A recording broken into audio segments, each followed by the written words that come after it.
Okay, good evening, everyone. Welcome to the January 23rd Community Development Committee meeting. With us this evening, Dave Alcier, Director of Public Works, Alex Balmer from Sean Kilkenny, Jim Hirsch from Gilmore Associates, Commissioners Peruzzi, Spearing, and McFatridge, our Township Manager, Matt Canlin, and Paul Pertel, our Code Enforcement Officer. All right. Let's start with a moment of silence.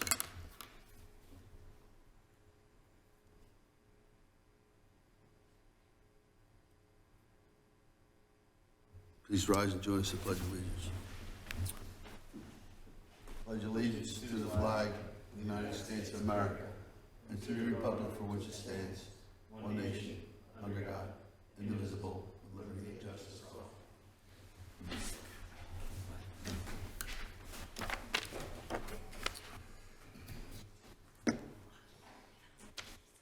Any announcements? They're not. Okay. Introductions are done. Let's go right to our presentation. Introduce Claire Warner, Montgomery County Planning Commission. Good evening. And a member of our monthly APA meeting. Okay. Good evening, thank you. If this shows up on the screen, okay?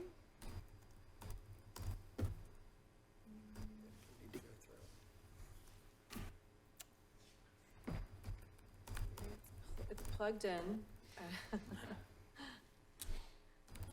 Showing up on my screen. Is there anything that I should do from this end to get it to work better?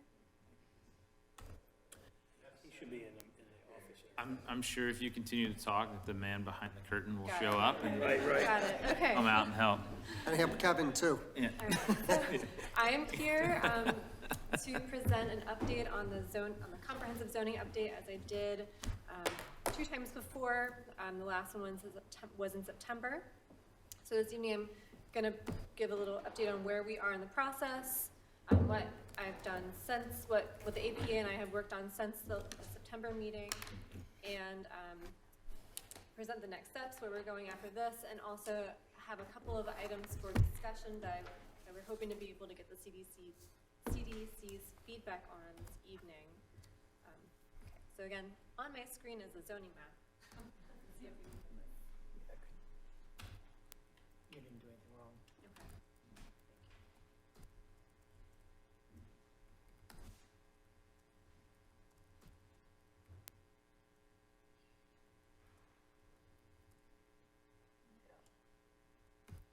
Looks like he's just not doing a handshake with this computer.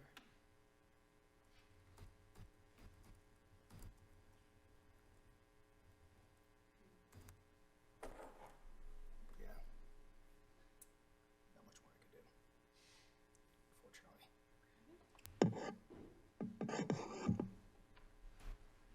It'll be a verbal tonight. If I could find a laptop. Okay, I have it on a flash drive, so I can just share it with. They do have your memo. They have your memo. Okay, well, the memo summarizes everything. I guess I'll just go through it and then hopefully we can get a computer. So, are we waiting for him to do something else? Can we talk? I'm gonna move forward with it. Okay, we're ready. Talk through it as best I can, and he's gonna see if there's another laptop that I can hook up my PowerPoint to. But in the meantime, I'll just run through what I have on my screen. So previously, I reviewed the updates that we made to the commercial core district, the commercial mixed-use district, shopping center, business center, industrial districts, the residential districts, which was a big topic of discussion last time, and so I have an update on that. The riparian corridor conservation overlay district, and then just some general updates on the general provisions for the zoning ordinance and the parking regulations. So that was all stuff that we had done previously. The new items to review are the revisions that were made to the residential zoning districts after the last meeting, because there were some concerns about multifamily dwellings. Parking regulations, the recreation conservation district, and then the 2 items for discussion are the short-term rentals that was brought up by the CDC as something that we should talk about further and regulating it further, and electric vehicle charging stations. This came up with the APA when we were reviewing the parking regulations, and so I have a couple of questions about that once I go forward. Okay. So I'm terribly sorry that I don't have the visuals at this moment, but so the revised residential zoning districts. The CDC expressed last time that there was some concern about permitting some kinds of residential dwelling units throughout the township. So I was tasked to report back on how many multifamily buildings are in each of the single-family residential zoning districts currently. So in the R1, there are 0 multifamily dwelling buildings. In the R2, there is 1 building. In the R3, there's 1 building, and in the R4, there are 4 buildings. That's not what the question was. Okay. It was how much, more inexpensive housing are we having? How many places do we have, like apartments on houses? Like- Oh, I'm sorry. I think we might be talking about different questions. Well, originally, when you talked about, this movement to give us more density in our R3s and our R4s, the question was, how much do we already have? How much are we satisfying the need for the community? Because, 2 people here sat on the zoning hearing board, and guess what they did? They said no to hundreds of requests for that R3 and R4 to, become multifamily. So if I may go forward with this really quickly. The revisions that were made after the last CDC meeting, because there was some concern about that, was to go back to what we had previously. So the residential districts will not be consolidated in any way. The high-rise district and the multifamily dwelling district will stay as they are. So I know there was concern about my having proposed some consolidation of different residential zoning districts. We have reworked the districts so they're back to basically how they currently are. The setbacks for the majority of the districts are fundamentally unchanged. After we did an analysis of the setbacks that are like on-the-ground analysis of what currently exists and what the zoning regulates, they're basically equal. So there's not a huge discrepancy in what the zoning says and what's on the ground, and so there's no need to really change that. Okay, it's still a valid question. Okay. This board wants to know what those numbers are. I don't need people's names or how, we're very much interested in how many apartments do we have in our R3 and R4? How many qualifying multifamily homes? I live in an R3 and a half R4. There's like a 9 or 12 unit apartment building in my block. I mean, I'm pretty satisfied in that area with the need Being met. Yeah, and so, but it's a legitimate concern. We always hear about affordable housing, and as much as it is part of, what we're supposed to make a decision about, we have to have those facts. So I appreciate it. So maybe this will help you because I'm still a little confused as to what exactly you're asking. Are you asking, and I'm tying this back with your statement about hundreds of rejections on the zoning hearing board. You're talking about accessory dwelling units. Yes. Okay, you're not talking about apartment complexes. No. You're talking about people who have in-law suites or have put an Duplexes. apartment or something in the rear of their lots. All that, Okay, yes. so we're not, okay, does that help? 'Cause- Yes, there okay. is some discrepancy in our definitions. When I say multifamily building, I mean an apartment building. So a duplex or a townhouse, I'm not counting as multifamily. Multifamily would be an apartment building, whether it's a small scale building or a larger high-rise building. And I guess the other part of that too is to define what categorizes a lot if we're talking about twins or duplexes, right? Like a duplex would be on one lot because you got top and bottom. If you're looking at a twin, however, is that specific parcel divided into two? Yeah, there Or would is be it? two lots. It would be two lots. Yes. I guess the next question though is, are there any where you do have Side by side. side by sides on one parcel. Over where and it was under, developed. side by side, yeah. But like, that question came from me because that's the direction that I thought the September meeting was going. Like, you were encouraging that kind of activity. Yes, I was, but Okay. there seemed to be some pushback, and so to satisfy some concerns about adding too much density in some areas, we pulled back a little bit on some of the changes that had been made. I got that. Okay. So when you say there's 2 buildings in this ward, or 2 buildings in that ward, Apartment buildings, yeah. so we have 0 in R1. And I know where you're at. Well, we could get that information from the Board of Assessment Okay, for anything other than 1101, which is a single-family dwelling, so. You have one more minute. Okay. And I thought I was computer illiterate. Keep stalling. It's almost there. All right, we're good.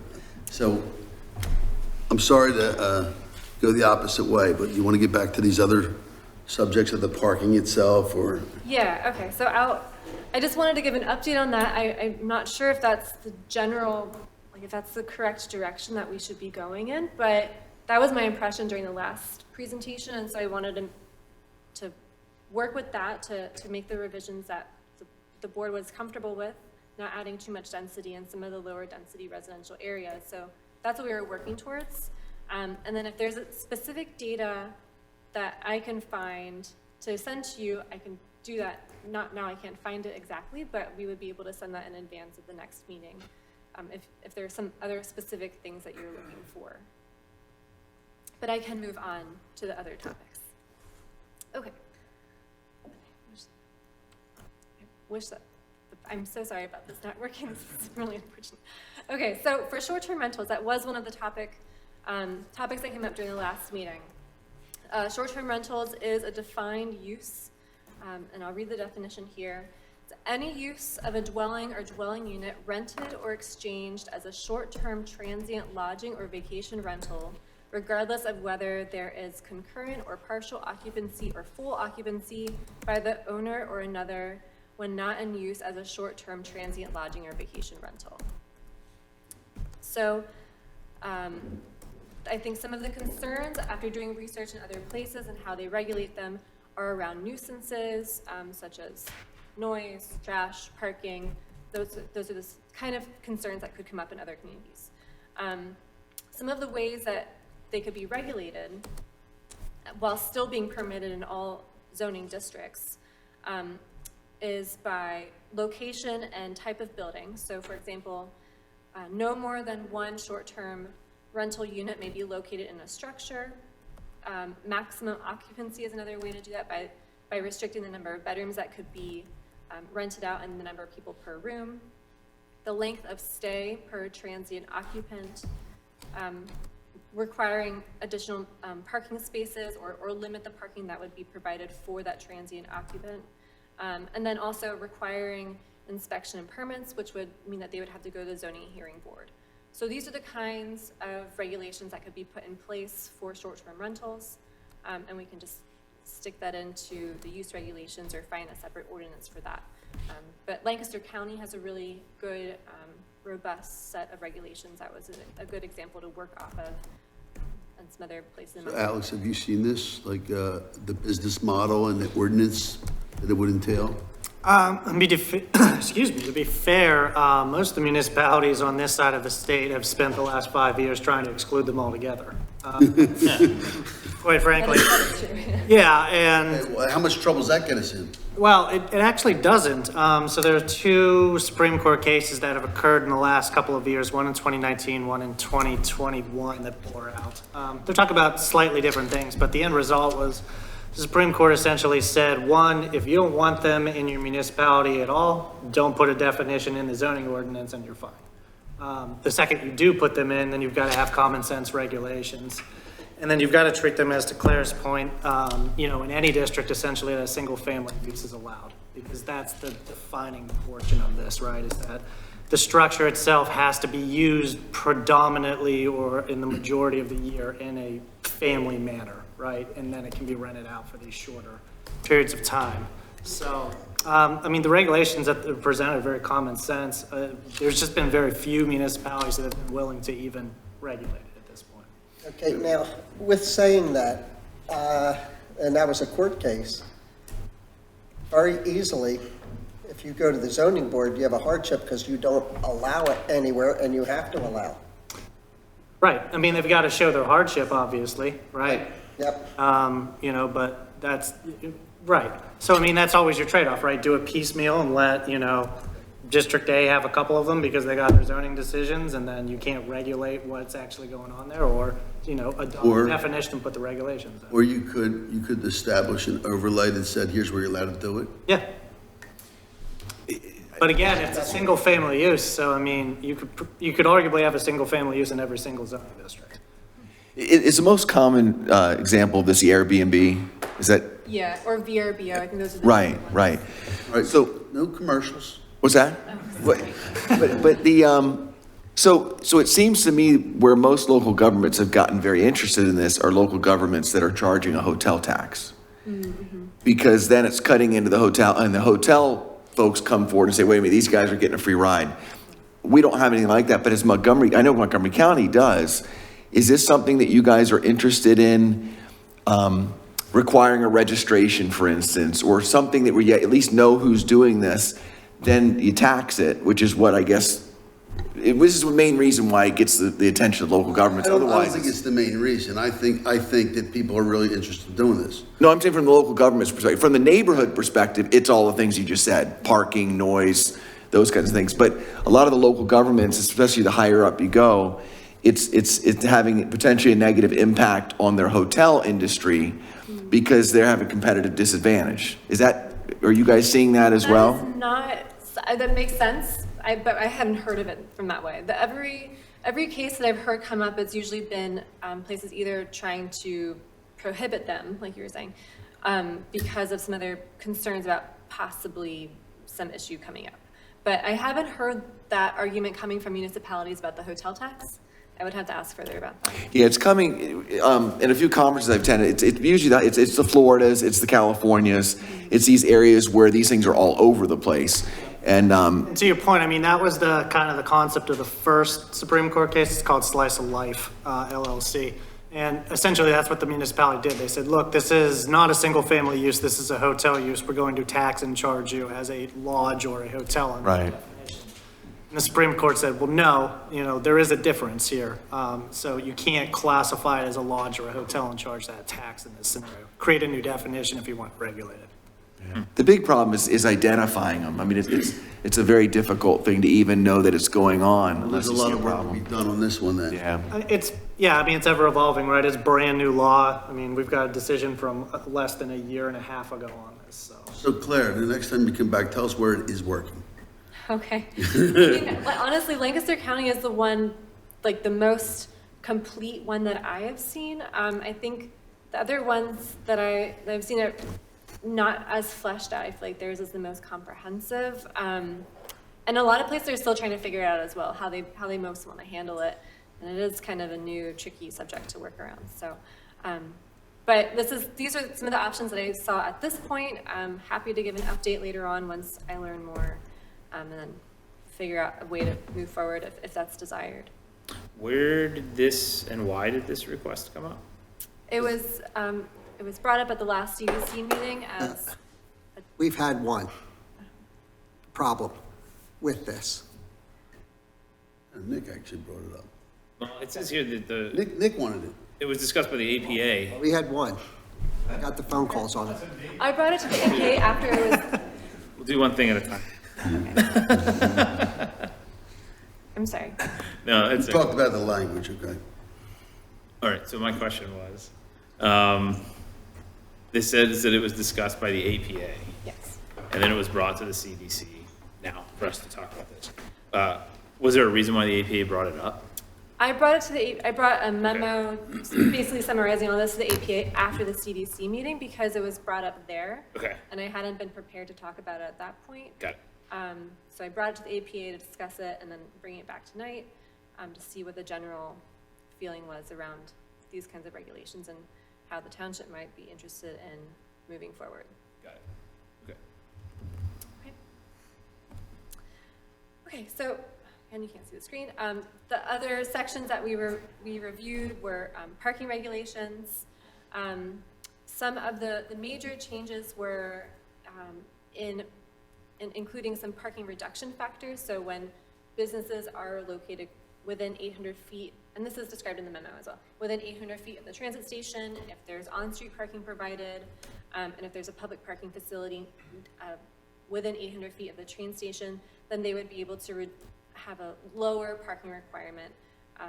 There's been some research about the benefit to businesses and towns and having reduced parking minimums in town centers. And so we did not eliminate parking minimums across the board, but we included some of those ways that businesses would be able to reduce their parking minimums with those requirements in mind. With the parking also, we discussed the electric vehicle charging stations, which is a defined use. The question for the board is if this is something that should be required for all new developments or if it should be up to the developer to include them. So there are a few basic regulations for charging stations now, and that's related to signage to mark the space, identifying that as an EV charging station, to identify the voltage and amp levels, and to have basic maintenance, as well as design to require it be a certain height and have a place for cords just for safety reasons. So some municipalities want to go above and beyond and require certain levels of voltage for, to have high-speed charging stations. Some places want to require a certain percentage of their parking be for EVs, like if they're in a large apartment building, for example, to require them. And some places think that it's not really up to the township or the municipality to require that, and it should be up to the developer to include them if they desire. Are the developers interested in selling as enhancement per unit? I have not heard of that, but I wouldn't be surprised if some places did. Okay. But I haven't seen that myself. So that becomes like a revenue piece for them.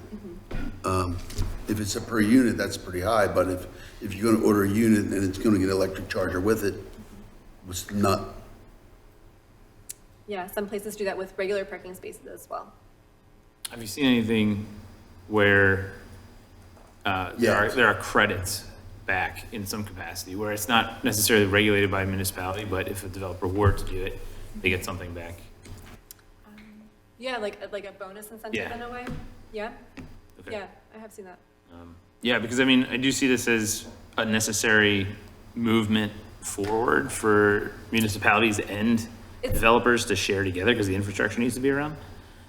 It's definitely been coming up more and more because there are more electric vehicles and some places kind of want to get ahead of the curve. Right.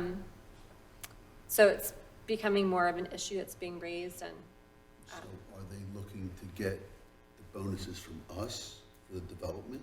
I think that would, so, I mean, it depends on how it's discussed amongst the board, right? Like, is it something that is regulated by us and they have to do it? Or is it something where we can They give put solar an panels incentive? on and generate the juice that way. Right, yeah, exactly. No, I think there's different ways for us to look at this, and Claire brings up some good points as to, Great points. Where but it comes from. We need that, used to yeah. verbiage for an ordinance. What is included for credits for that now? Nothing. Oh, nothing. That should be a separate discussion from this. I guess what we're looking for, Yeah. the APA is looking for, you want us to mandate it or just leave it at, I mean, I we do think- have them going in. We do have developers, shopping center owners, putting these charging stations in. Yeah. But does the board want that to be mandated with development? Is there anything in IBC that requires it? It's that now, I mean, it's regulated by NFPA 70, which is the national. But the NFPA 70 is tied to IBC, right? So like It's a reference standard. right. So I guess my point being is, are developers sort of being forced into this by other means outside of the municipality and it being dictated by code. I don't know if they're That being we've forced adopted. into it. It's something they're doing to offer their residents, Right. their tenants. But we have no regulations on where you can put it and how it's gonna be employed right now. Right, the only thing that they can't do, and they can put them in with a permit from us. If they go to advertise, then it's a zoning issue. And we did have the Giant installed them, but they wanted to have LED advertising boards, so they took it to the zoning hearing board. It's small, I think that they're like 2 by 4, I don't know, I don't think they're that big, maybe 3 feet. And they got approval for it, but, I mean, I have them across the street, have them up at Willow Point, Yeah. they're going in, I mean, with permits, but. So it's less about whether or not they're going to be there. They will be there at some point, but whether the township wants to require them is the question. I think we want to continue the discussion with the regulations of it and to encourage it. But as far as I don't think we need to mandate it. I think the market's gonna do that by itself. But we wanna have the regulations in place. So when they say, hey, we gotta do this, everybody else is doing it, it's not we're gonna invent it now. So please continue to have that conversation, give us some sample ordinances Okay. that have included it. Yeah. And again, like I different said, a lot levels, ones that are saying you better do it or else, and the ones that say, hey, it's a really good idea, let's keep going. Like I said, a lot of places are starting to amp up the language on this, and so as I learn more, I will bring updates for you all and to the APA. Commissioner Scald? I just want to ask or point out, yeah, Giant already has these. Several other businesses do. We're not regulating that, just by the electrical code? Through permitting, that's how we regulate it. But If there's advertising on it, then the zoning ordinance regulates that. And Giant went to the zoning hearing board that I commented a few minutes ago. Nick, what it's like, because we don't have the strict guidelines of how to do it and not to do it, they can do it any way they want. That's my, exactly. Well, they can do it any way they want, as long as it's regulated by the NFP 70. Yeah. So And you need a permit. we want some local oversight, that's all. Me too. All right. And, sorry, before, we can get off this topic if anybody has, okay. Going back to the shared parking, Yeah. I'm all for that, but we need shared parking in the community. I was waiting to go back. That is the biggest problem that this board created years ago when they did TC1. They gave away shared parking. So the Willow Inn across the street, what is there? Let's say 70 bar stools. They have to have 10 parking spaces. You got a restaurant over here that had 6 parking spaces with 50 seats. The problem is, this would work if we had municipal parking. We don't. So all of this for TC1 is wrong in the fact that those places are lucky whoever business next door is not complaining. We did at the one restaurant. The other people said, do not park here, Oh, so they're- and stuff. So without the shared parking, unless it's written in, you know, as their agreement, the builder's agreement or whatever, which we have done with one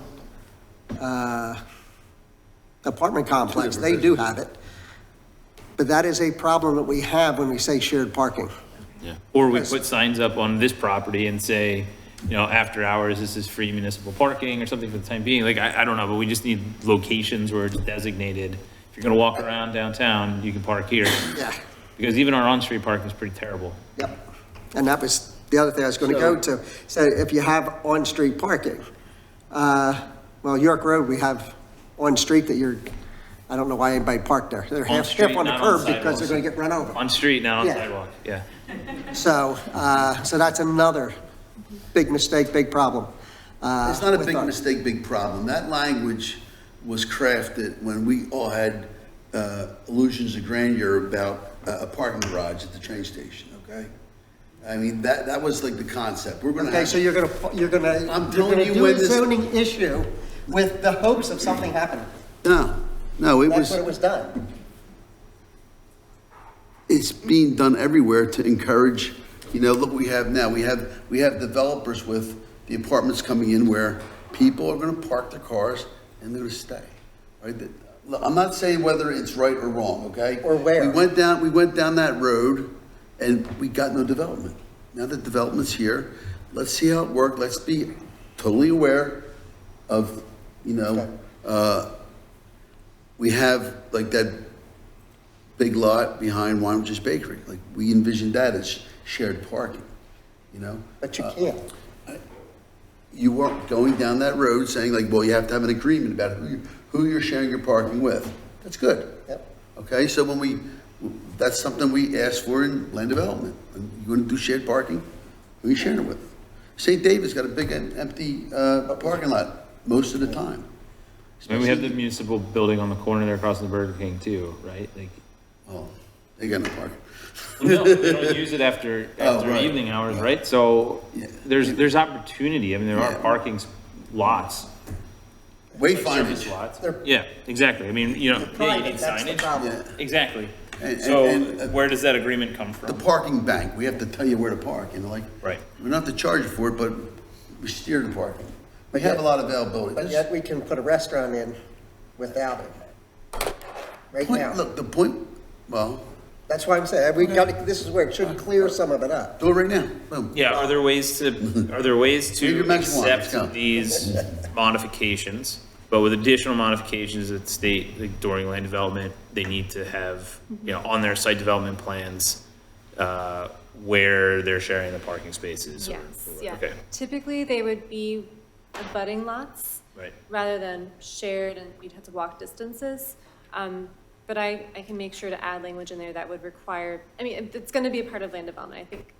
I don't have it exactly in front of me, but there would be something that would require, demonstrating where the parking would be and how that agreement would work out and the calculations. Just not saying we're gonna, Yes, yeah, Right. there has to be some kind of formal Okay. agreement for that. Big P sign. right, yep, okay. All right. So, and for the sake of time, and I'm already running over, so I apologize. Yeah, your 15 minutes is up for I sure. think it's more our fault than yours. The last thing is that, at our last APA meeting last week, we reviewed the Recreation Conservation District. Not a whole lot to change there. We just added some language about, to extend the intent of the district, adding stuff about, I think it's in the memo, protecting the natural resources, to provide places for residents to go and recreate, and then added a recommendation for design of building and to provide convenient facilities such as drinking fountains and seating areas. Fundamentally, the district will stay the same, it's just adding a few provisions for protection and people's comfort. I'm fine with everything you have in there. I posed the question about toilet facilities because I know that my compatriots over here have had objection towards toilet facilities in recreation centers because of maintenance, manning, security, all that kind of stuff. It wasn't about the maintenance, it was about, Not having a locked door and having people Yeah. camp out overnight and, not keeping it clean. and vandalism, And vandalism, yeah. So, insurance and that. I think it's a great Liability idea. now. I think it's a great idea, right? Because nobody wants to go to a baseball game all day and have to use a porta john. But we also need to make sure that these things are maintained and safe. Understood. Surveillance, electronic surveillance. Yeah.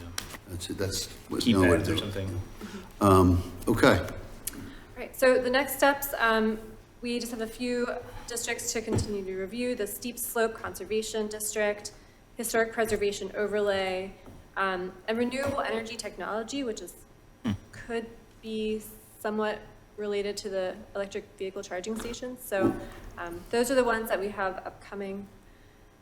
And then we'll do. so this first piece, protect townships' natural resources, Yep. streams, valley, floodplains. So there's a lot of energy at the state and county level pushing that. Is there changes in these requirements? Steep slopes, natural resources? Or is this just a, That's the intent. The part that you're reading, I think? right, so there's no DEP requirements that are stepping it up? No. Okay. That's why I was losing Jim. Mandated. Okay. Okay.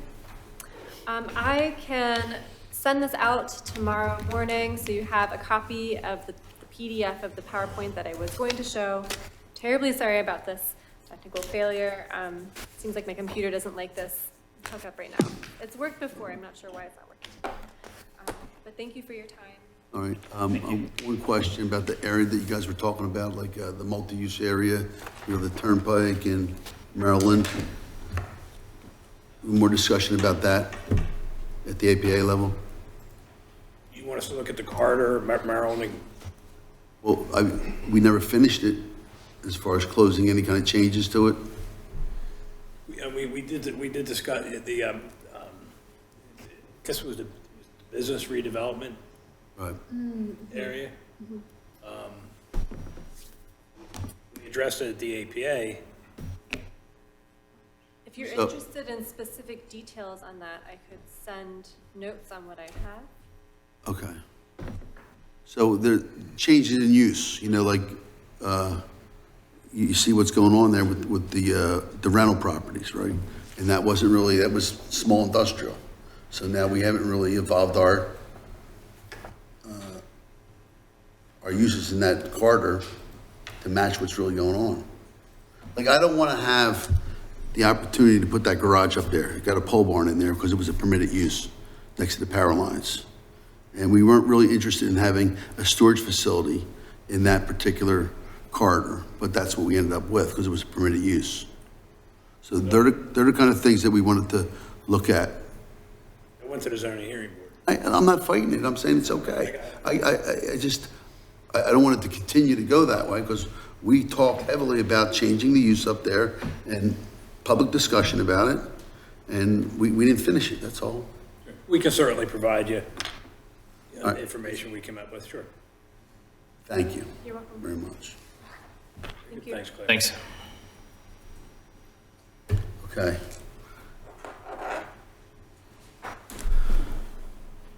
Let us go right down the line. But did we pass the minutes? Nope. Okay, any questions with the minutes? No Read the questions. minutes? No, great. You all right? Yep. All right, we're done the minutes. Very good.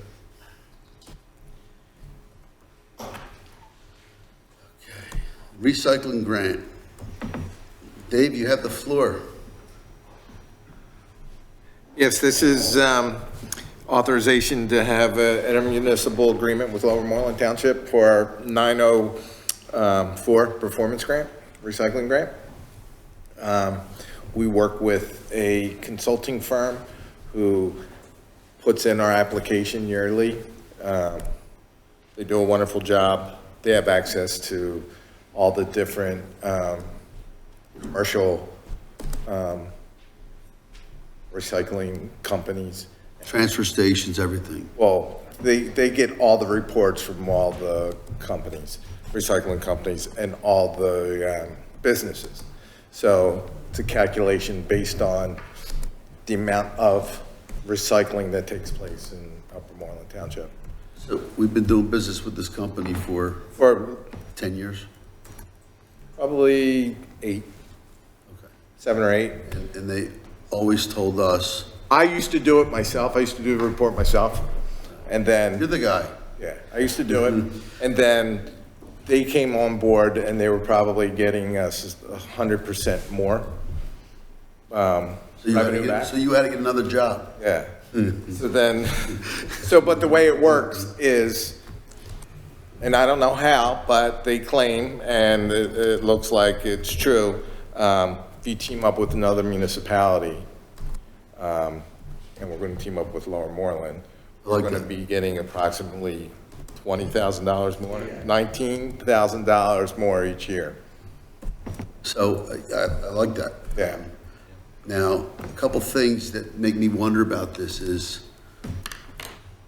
who do we get to say, hey, you know what? I'm gonna pick on somebody, because I can, okay? The DOT building, it doesn't recycle. DOT building. Yeah, the state Department of Vehicles, Department of Transportation. They don't even, you can't even In Upper Moreland? Yeah, Where's that building? I'm sorry. Huntington Valley Shopping Center. Oh, okay. Well, they should recycle that, and then, Okay, so, it ain't my job, well, but I know it. we send out flyers every year to them, the same company. And they And it gets throw thrown them in the away, trash. Dave. All right. Throw them Do away. they recycle them? They throw them in the trash. And so, So they don't have any recycling containers inside? No. Yeah, I've never gone well, inside. I asked them, Okay, we don't do that here. all right, well, they should. Okay, well, Then I'll make sure they do. okay, well, it's not that you're gonna go to the DOT, because I think they just heard it, but, how do we, you know, we all are very conscientious of recycling, and we walk into businesses and it's not happening. So whose job is it? Well, first, I need to know if they are, or not, and then I will make the effort to go there. There's many apartment complexes that we've gotten phone calls stating that they weren't, and then I've gone and made them Yeah, that's put a recycling. All right. bin.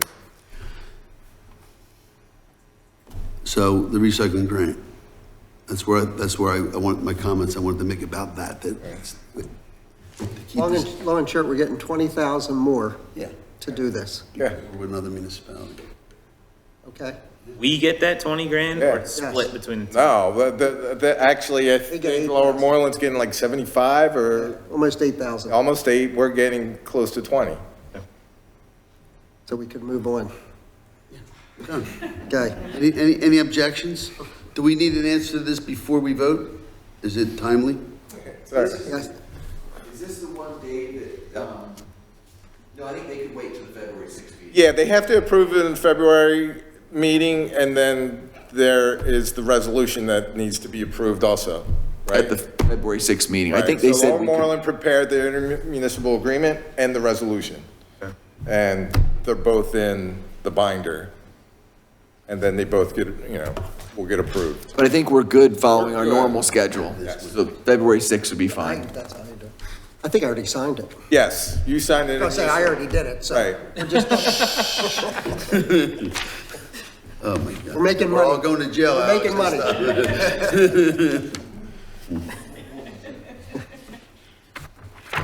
I signed your name.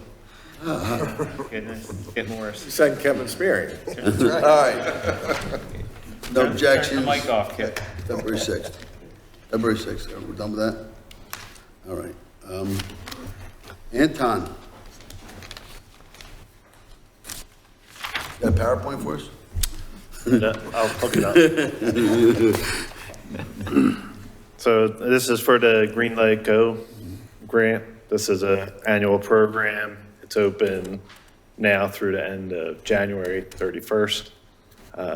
Working with Dave and Matt, we put together a scope for a project to upgrade the detection along York Road, 611 and 263, about 16 intersections. And then also adding if you notice nowadays, they put the back plates that are on the signal heads with the yellow strip around it, just make it more visible, so. So I saw one light on 263. Should be two, I think. Was it two or one? Cedar and Summit? Those two? Oh, that's the giant light. Yeah. Yeah, so, okay, so it does go up to Summit? Yeah. Wow, all right. Well, we're already upgrading the ones up at Turwood to. It's Newington. Watertown, Turwood, okay, and We're upgrading them under the current Green Light Code. And It's in Newington? construction. Yes. okay. I do remember we discussed that earlier. Yeah, And you ordered that in December, I So- think. we never stop paying for this stuff. I mean, it's constantly. I mean, are we actually using, the light guide that we buried on Walsh Road? Or we paid for on Walsh Road? Yeah, that's a separate project, but yeah, that's up and running now. I think they're going through the optimization of it. So this is the Green Light Go. Currently you have the loops, most of them have the loops in the ground. and often they fail. So this is to replace them with the newer technology.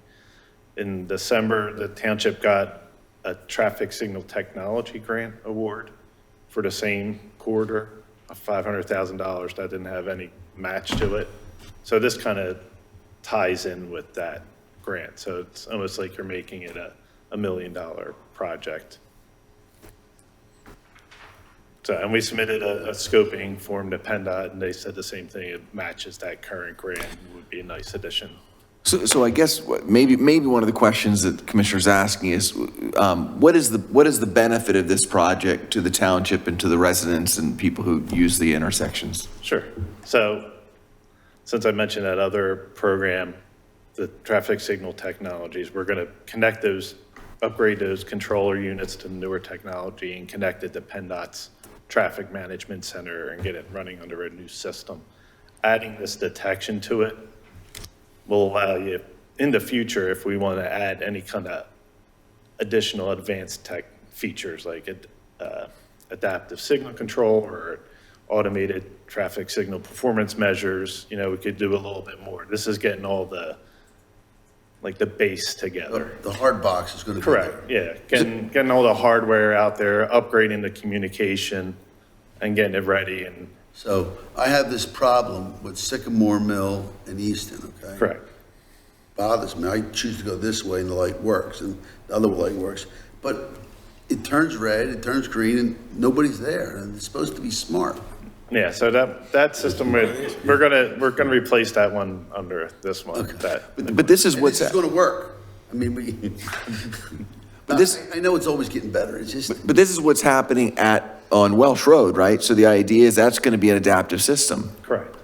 Now, how well it works, we'll see. But I've been in community where it exists, and it can work very well. I like the fact that they can tear the road up and they don't have to put the bend loops down, all right? That's it. Yeah. That's worth the whole thing, but it's a lot of money. It is a lot of money. Pave a lot of roads with that money. There's a lot of intersections. This is quite a long route. Where would we be deficient from this technology that we would have to look at later to upgrade? Because I doubt that this $1 million total is covering all of the replacement technology that we need on our main corridors. This covers all from 63 up to, Church Blair roads on Mill. that? It's from Blair Mill all the way down to, what, York and? Church. Church, is that how far it goes? Yep. Do we have anywhere else in the township that we would need to look at in the future to upgrade? Walsh Road's already being done, Yeah? but that's older technology, right? no, that's more recent. That was probably last year that went in, last year. Okay, I thought it was older than that. There's probably other isolated intersections that we can look at, but we've been slowly upgrading, you know, Davisville and Byberry, we upgraded as part of the other project. You know, slowly we've been getting smaller and smaller the number that we have to upgrade. Yeah, I mean, I guess because I'm asking because essentially this technology is supposed to work as a hive mind, right? Like something happens at one intersection, it then speaks to other intersections and it starts to gauge the technology to mediate traffic. Right, so right now that's not what this is gonna do. It's just putting in the equipment. infrastructure For it. Right. And that's something that can be added at a future time. But yeah, the technology's changing all the time with this. And this, I guess back to the original question. So we put in this new infrastructure, it gets us the entire Easton Road corridor. The Welsh Road corridor is getting done currently. Where else are we looking in our township? But we'll also have 263 Okay. set up. Okay. County Line Road, that was put in probably like 10 years ago, that Everything's new. system, so. Everything's new. It really is. getting All up closer. Davisville Road? Well, to your point, Commissioner Spearing, you said everything was new last year, and now we're replacing it with a new. So I'm just making sure that, you know, we're looking at this It's that stuff hard box. holistically. Okay, thanks. Uh, Commissioner Anton, Lockridge, Commissioner Lockard would like to ask you I'll a ring behind question. you. Thank you. We certainly want to look at all the grants that are available. But as you guys said, this is a lot of money. And and we don't have much left in our transportation reserves anymore. For now. for now, but we have other things too that we're looking at. So, and I kind of wonder too if, maybe we wait, there might be some other grants available that aren't such a large match. Or does this stuff get cheaper next year? No, seriously. Or what is the expected life of this equipment? Get it down.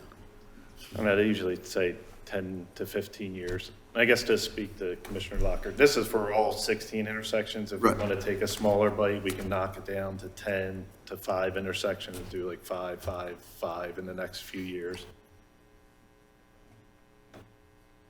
I mean, that's an option too. We don't have to take this big of a bite right now.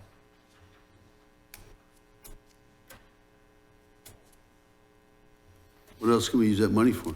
Is the primary concern the match, the grant match?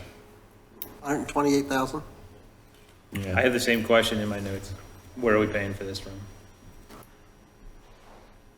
I think one option is we do have the approximately 400,000 to 500,000 that we put in ARPA for matching grants. If this rises to the level of something that we think is a priority, then that's where I would recommend. If we don't feel like it's a priority, then maybe the 128 is better spent somewhere else. I don't think it's a priority from ARPA grants. No, I agree. I know we can spend that money on anything we want at this point, but I'd rather be paying for sidewalks on Warminster Road with that money than traffic lights when I got grant money. I think- The only thing this is a good bang for your buck. So can we do that? Can we spread that 128,000 over 3 years? Yeah, sure. It's an annual program. It seems like it's going to keep going. We could focus Fitzwater Town to Blair Mill as a section. We could focus down in our Willow Grove core as a section, however you want to break it up. To expand on that question, can we start it next year? Yeah. So we could essentially budget for it next year, a third of that 128, and then over the next 3 years. So if you get, you're not gonna get any of this bid till next year anyhow. No, well, yeah, no, and I think you made a good point there. And then to spread it out even longer, so then you're adding, what, 40 grand, 42 and change every year to spread it out over the course of 3 years into our budget? To upgrade to a technology that I Yeah, assume the whole system's gonna go to eventually anyway, and we're I'm gonna have in. to hit. We can bring this up next year. I mean, But the grant opportunity's here, right? well, I mean, it's these kinds of grants, it's really, I mean, if you can leverage 500,000 with 128, that's always good. But I think limited resources, there might be other grants. This is something we thought we would bring to you to think about. I personally am not super strongly recommending. I think it's a good project, but there might be ones in your mind that are better. So if we say, let's hold off this year, come back next year. What else can I do with this money, this pot of money? Yeah. That I have a desirable for in the township?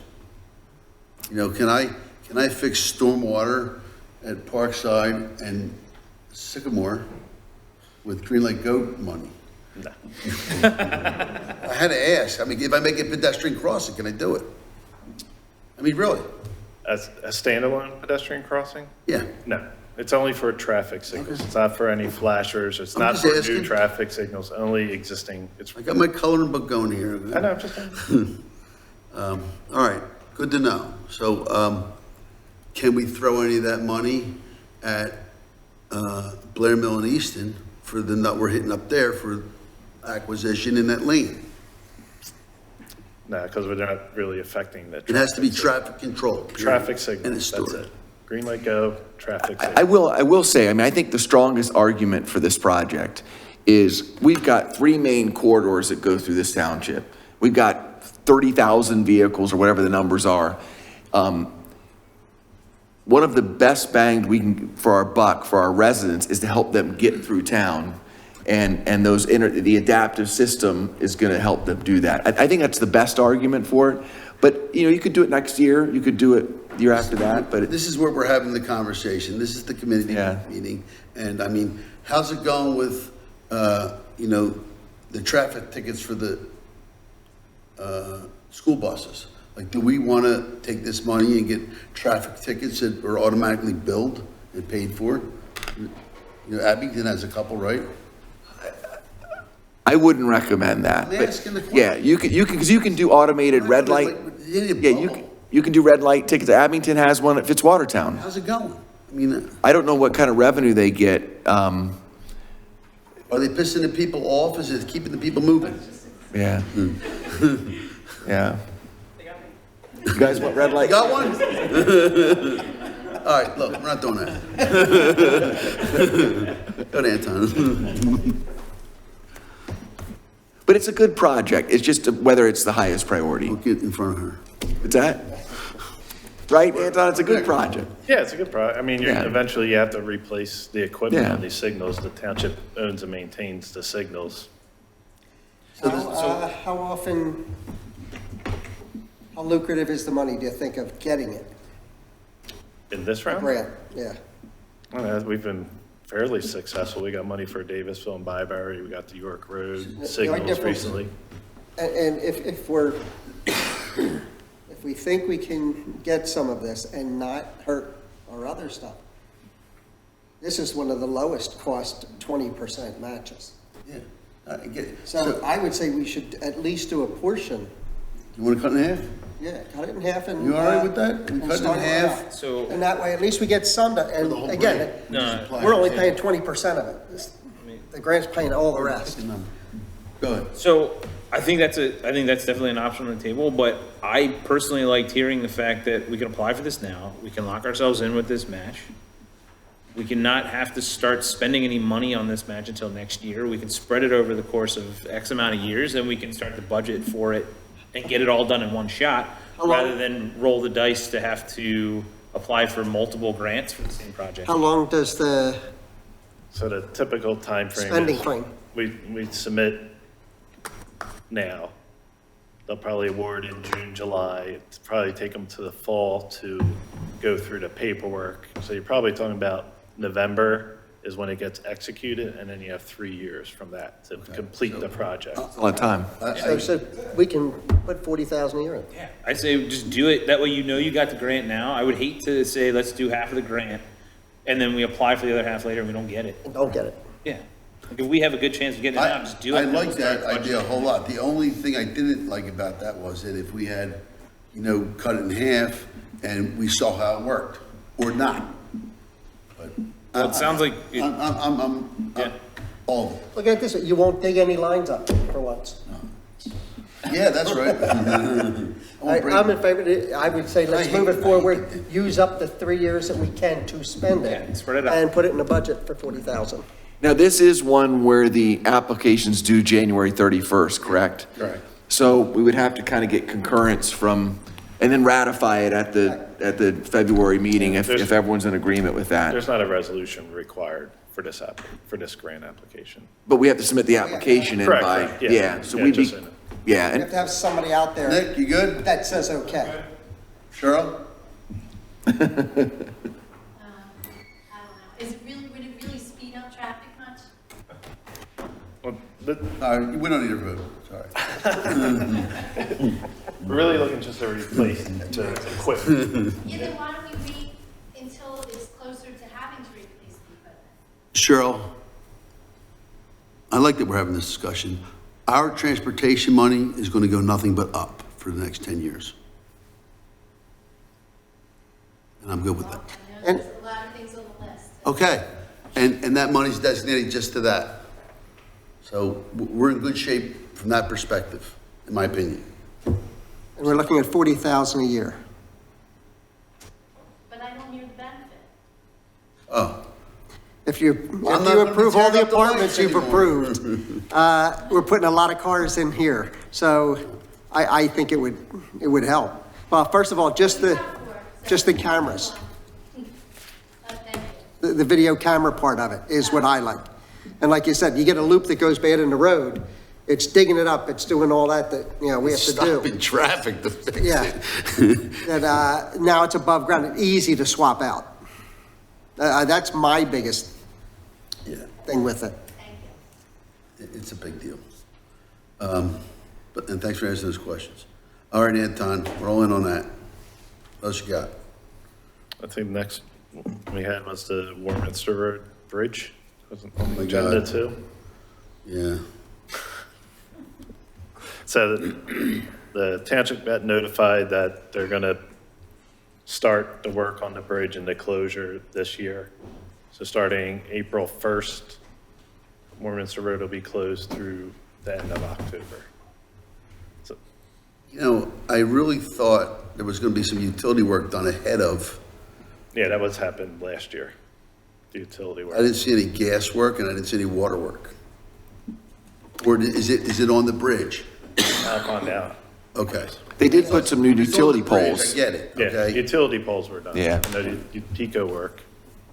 I did see one pole and one pole's still not done yet. Yeah. And where are we with our sidewalks there as far as, Easements? yeah? There's a total of 5 property owners, Anton, and we've gotten 3 signed, and then the other 2 have verbally said they're gonna sign. So cross our fingers, we should be good. Wonderful. Yeah. Wow, I didn't expect that, all right. Doesn't move the wall though, right? Just gives land. With that, can we send the school district? Do they have the exact dates and everything that they need? Well, we talked to them in the quarterly. Just make sure it's brought up. Yeah, It's on our agenda for the next meeting in February. So they know for the bus routes and everything else. Yeah. And we can give them this right-of-way stuff, so Yeah. they can plan it. Because I would like to ask in that, if you think about it, what about the walkers? Yeah, we'll have to talk about that with Walkers them. there, and the plan is to go across the street and over to Hatburn and then come down. And then bus routes and all that kind of stuff. So yeah, there's But the walkers, that's huge. yeah. They just added a mile. Right. So, I mean, they should be working on that now. So, yeah, and they might be able to actually dissect the bridge for a walking lane. Is that possible? Right now it's shown. After hours, maybe? Probably not. They're probably gonna tear the structure out. Give them swimmies. Nah, Now, that's why I want to bring it up to them now. So they do know the walking routes, because it's going to put them over where their buses pick them up.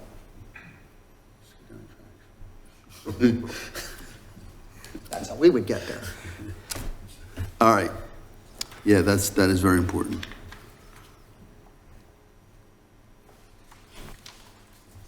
And a couple other, just other thing is like when we did the Turwood Road, that bridge, when we got together with the police and the staff and just observed the detour of that early stages, I think that should be a recommendation back to PennDOT if we can get like a little small group together with the borough, because the borough is going to be involved too.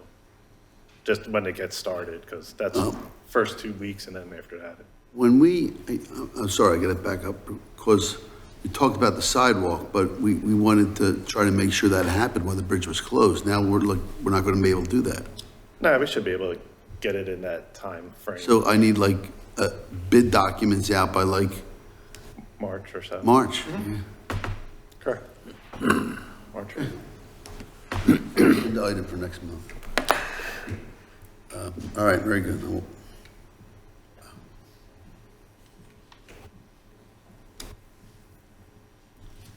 That was the end of the agenda. All right, no. We go to our traffic report, okay? Now, Sure. what's going on with Blair Mill and Easton? Blair Mill and Easton, working with Alex on property owner documents, going to those property owners for our project, for the township project. The Horsham project, that's been awarded to James D. Morrissey. That includes some work at Blair Mill and Easton, and I think they're mostly going to be doing utility relocation work this year. And do we have an open dialogue with them about phasing? About phasing it, or About phasing their operation and, matching it with ours? yes. Yeah, I think that's what we got. I just got the schedule, so I'm gonna see where that work falls in their schedule and make sure we avoid it or time it at similar times. And we're gonna have to do the same thing with Whitmer and Commerce. Correct.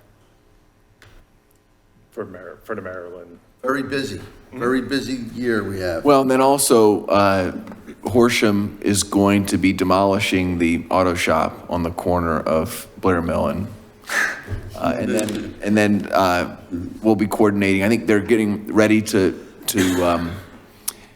give the contract to Baker for that design. So demolish in the next month or two, then they'll do the design coordinating with us. And then that should be on its way as well to start getting funding for Okay, it. so there's a nice thing for us to throw something at with the county grant. If we're able to do that, with the, Monco? the Monco grant. Well, maybe we should talk about that while Anton's still here. Yeah. Keep him here for a long time. Okay. So the Monco 2040, as you see in the agenda summary, that's coming up. March 1st, I think they're due. We've been very successful in the past. We currently have 3 outstanding Monco grants that all should close out this year. But by the time we submit a grant application, they're going to see that we have 3 outstanding grants. So just to make sure it's not hard to apply for a grant, but I think there's at least a decent chance we're not going to get awarded this year. But if we use our interest to partner with a neighboring municipality, our interest in the grant to like the 2 things I thought of was that intersection, right? And I didn't know you withheld this exciting news about the. Well, we just found out the other day, literally 2 days ago. Yeah. In the middle of the night. Well done. So if we can help, if our Monco grant could support that, or if our Monco grant could support the Pennypack watershed project. We can approach Horsham and see if they want to do a joint application for the intersection. Also, Hapro, about like something that would go along with the work they're doing at the Pennypack is stream bank stabilization at the apartments that sit in Upper Moreland Township. I think it's a very good application for that grant. So, which one would you prefer if we had to pick one of those?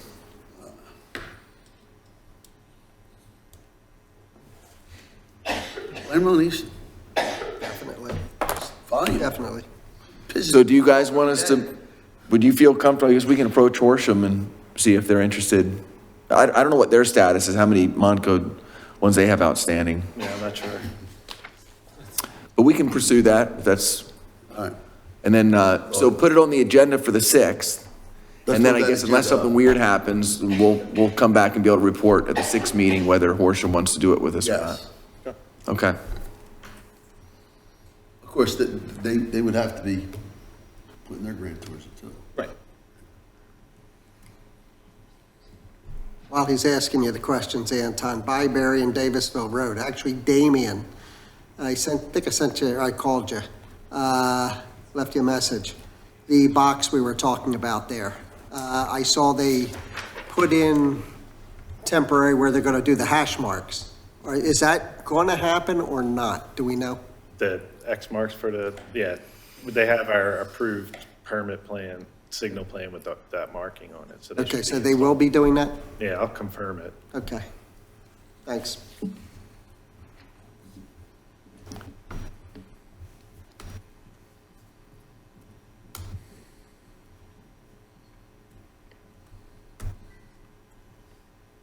So do we know anything about, go ahead, No, I wasn't gonna say anything.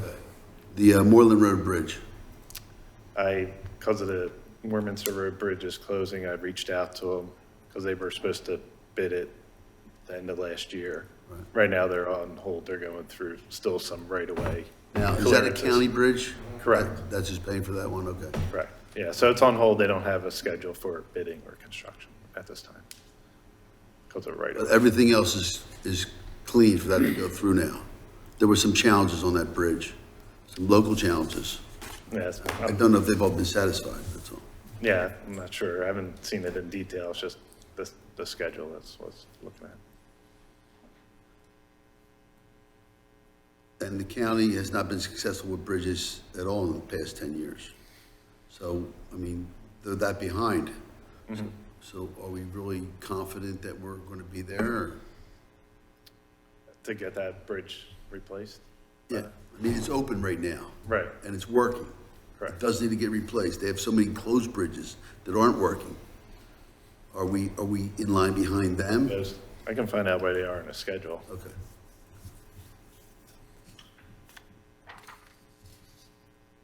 Dave, you could talk to your friends in Lower Moreland, ask them about that bridge. It's a county bridge. I think it's Hatboro, right? Was that? It's with Hatboro. No, I know, there's one in, Yeah, in Lower Moreland. the Chain Bridge.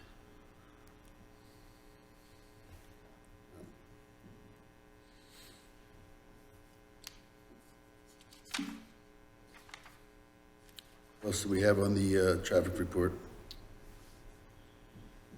I don't think so. We have the schedule, it should say 2023 schedule. It says 2020, the grant schedule, just more of whatever's coming up this year. When are we- We still have one outstanding from the local share account that hasn't been announced yet. When are we scheduled for an update on the design for the Maryland Road Bridge? Reaching out as far as finding out what our process is for the FEMA stuff, so hopefully. It does take a while. Yeah. That is so slow. I know. I'll just continue to ask every month. Mhm. See. Yes, I know, I see. Yeah. Yeah, I do have an issue that I've talked to Dave at length about, and I just want to fix for it. I don't care if we get permission from PennDOT or not, but we got a big puddle of water at Newington and York. And in a couple hours, it's going to turn to ice. And it's just constant. I mean, if I had a saw, I'd just cut the curb line and go down to the storm drains right there. If we can bury a piece of U drain there, whatever we can do, it got to get fixed. And it's PennDOT's problem. They need to know it. Put it on the list. Anything else for traffic? Anybody? At ease. Thank you, Anton. It was fun. All right. KCBA. Is that what we're jumping to? Is that wait, what did I miss? Yes, plastic bag ban Oh, no, we're going plastic bag right now, and man. FEMA buyout. No, I know what I did. I was reading the FEMA thing. All right, let's talk plastic bags. Lynette, you can come up, please, unless you don't want to, but I want to have this is just crazy, where we're at with this. I went to the store the other day. Well, I went to the Acme in Horsham. They gave me a heavy bag that says, please reuse this bag.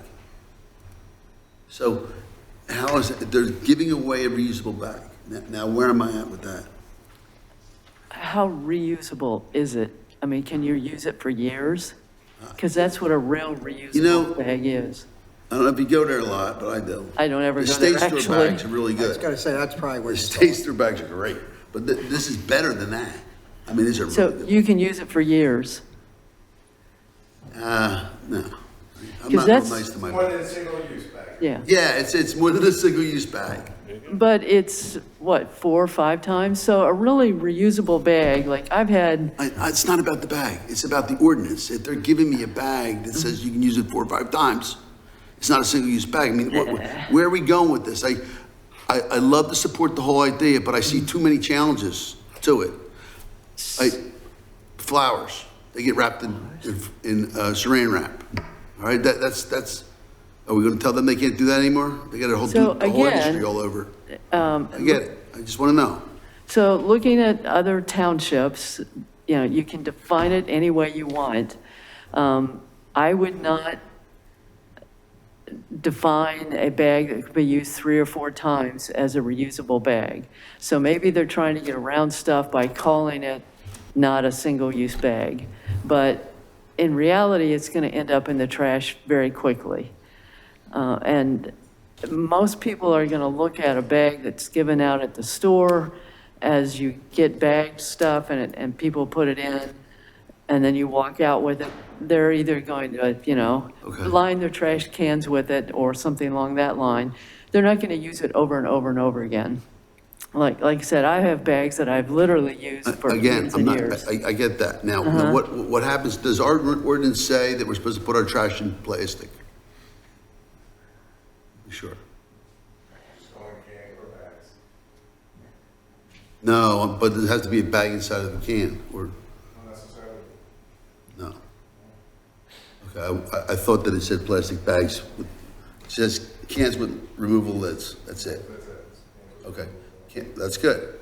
So, But also says we'll accept bags.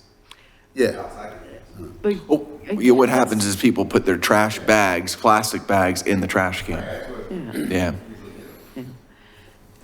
so this whole thing about where I'm really, passionate about this, but I'm also thinking like, it's education. There's got to be more educational here. Is there money? Sure. Where's that piece? that's probably the EAC. But when we're talking about trash bags, that's not what we're targeting here. We're targeting single-use plastics that you walk out of the store with. I got it. I understand what So you're that trash targeting. bags aren't included in that. And neither are the Ziploc bags you put your sandwiches in and No. throw the, so, and then what about what I said about like the florist industry where everything's wrapped in? Nope, So Why is that fair? just because of the way things get used. And ideally, we would reduce plastics, we would reduce all petroleum-based plastics to zero, or close to it, eventually down the road as human beings, because we can't continue like this on this planet. Okay, There- so why are you not targeting the trash bags and the Ziploc bags? Because we can't do that right away.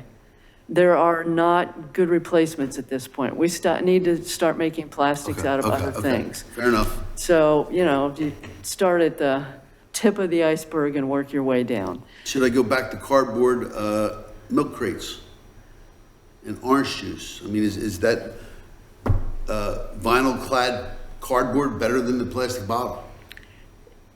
The way that it gets recycled, probably. As far as, again, the human species has to change the way it lives on this planet. And so we can just Long go. after I'm dead, because it's a tall task. Sure, so we can just go, one step at a time, baby steps, and this would be one to start with. So what are we doing about education? What's in the schools right now? Because I'm not allowed to go there. So what? We got a lot of places. You care to didn't- elaborate? I don't have clearance. You got to go get that background check. I didn't do it yet. That's all. It's very simple. It's free.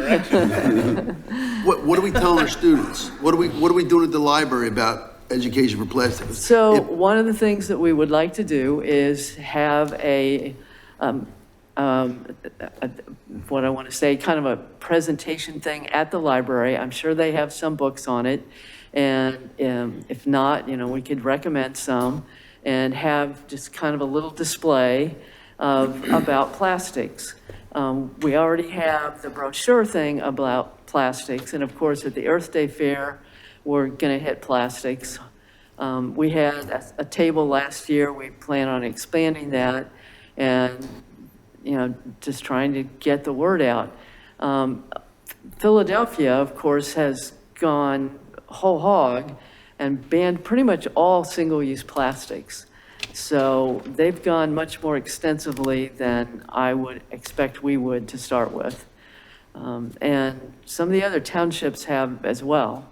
And so all we'd like to see at this point is, all those filmy plastic bags that end up, I also do stream sampling and plastic bags, stuck up in the trees and on the branches. I see them everywhere. It's Yeah. disgusting. Right. And I get it. And it's low-hanging fruit, so to speak. Yeah, can I interject for a second? So I understand your argument, Commissioner. I see you as the road warrior against all plastics. I get it. But I think that this battle and these questions that you're asking are sort of doing this ordinance a disservice because we can't target that large, right? Like that's targeting industry that we can't target. So what I would like to do, I'm all for this plastic bag ban on the level in which these ordinances were passed to us to review. The one that you gave us from Narberth was a great start. I think it defines what we're trying to eliminate very clearly. If we can get the resource away from being handed out as freebies, that's a great start. If people decide to buy Ziploc bags or trash bags to put their trash in, like that's a consumerist purchase decision that a township cannot regulate, and I can't regulate what could. Walmart can stock. We could put a penny on every plastic bag sold. We could do That that. money. We could, yes, but I mean, I understand your point, and I would love to be able to say, like, let's beef up this ordinance to the point where we can restrict every single business's ability to purchase Ziplocs and trash bags, but we're not gonna be able to do that. So I would say, like, if we are very serious about moving this forward, that we take it upon ourselves to get rid of the freebies.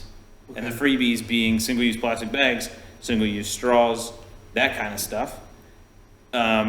And then we can hit the harder stuff later, and like, let's let education and the So, market okay. affect those things.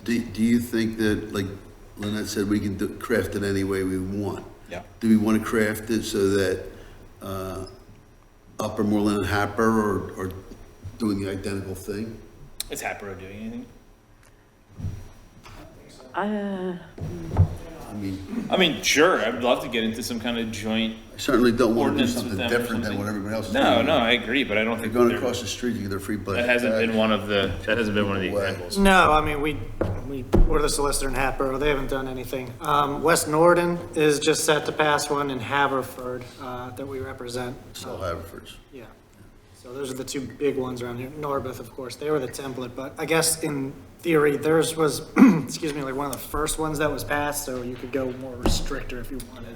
Yeah, because I'm looking at their defined single-use plastic carry-out bags are more than just your takeaway bag. They've got loose produce, laundry bags, newspaper bags, bags for frozen foods, meat or fish, non-handled bags used to protect a purchased item from damaging or contaminating, and then any bags used for takeout. So, I mean, there are more Right, things so- in here. So you could, if you wanted to, say, floral bags. Everything has to be wrapped in burlap.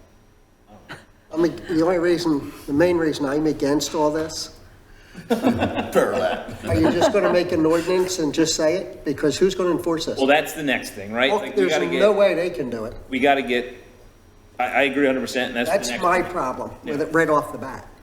When you don't have an enforcement way to actually check. Because when you say Philadelphia, we pick up trash bags This all day ordinance- long down there. They So get this rid of ordinance is written where it says that, and again, this is a precedent that we can develop from, but it's the borough building code official and any other persons appointed by the borough council. So it wouldn't have to be Paul, it could literally be anybody who's free during their lunch break. Oh, yeah, okay. I can't even get them to get recycle bins at the DOT. A lot of the townships have also, put in a small fee Yeah. for, like paper bags or whatever, trying to really encourage people to bring their own bags.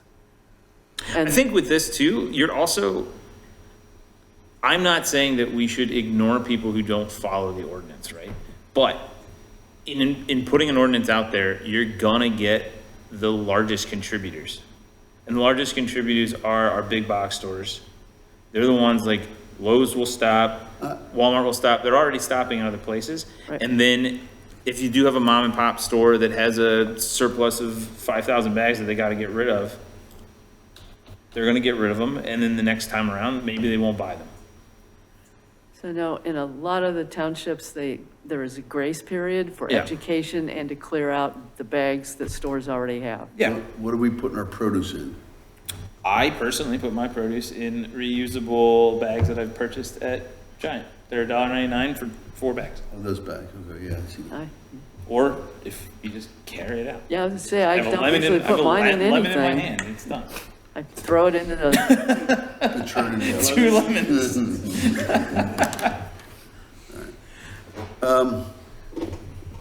Okay, what has to be done?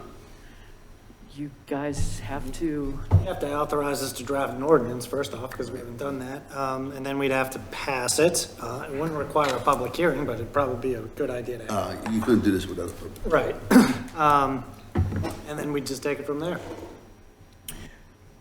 I personally would say, let's go in that direction, and then I want the public to come out and talk about this, because this is a big change, and I want to hear what the pros and the cons are from the public, so that way we make an educated decision on this thing.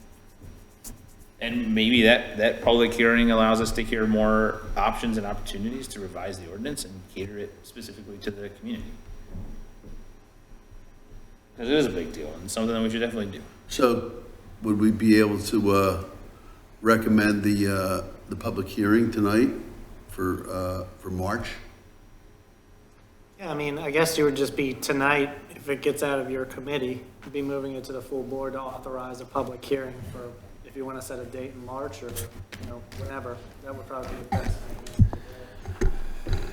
I mean, this is a big change. I mean, this is what everyone does this might be, what's the old saying, when you rush, take your time.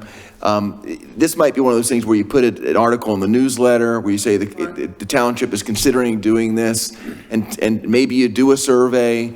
Most of our other municipalities have done surveys first. It's kind of a step to gauge interest before doing public. You've done 3 surveys? We did do some surveys, and overall, it definitely came out that most people were in favor of doing it. Were they from the township, Lynette? Like, were they official Upper Moreland township? No, No. they were, well, they were, No. It was through the EAC, so So, it's, we they did- weren't though, it wasn't. You'd want a statistically valid, random sample, all that kind of stuff. Yeah. Right, you want, not that it's not official, but you want it yeah. official. That's inexpensive to do. Probably the Why don't you just put it in widest, the next newsletter? I'm Yeah. good with that. probably the widest one we did was during voting. So I'd like to see that, and I'd also like to see some, like manager conversation about other municipalities that are interested in doing it. So that it's a lot of people at the same time. Yeah, this has been discussed among a number of managers, and as Lynette said, there are a handful of communities that have done it, and there's a lot more that haven't done it. But I think the important thing is this is a pretty significant change in people's daily lives.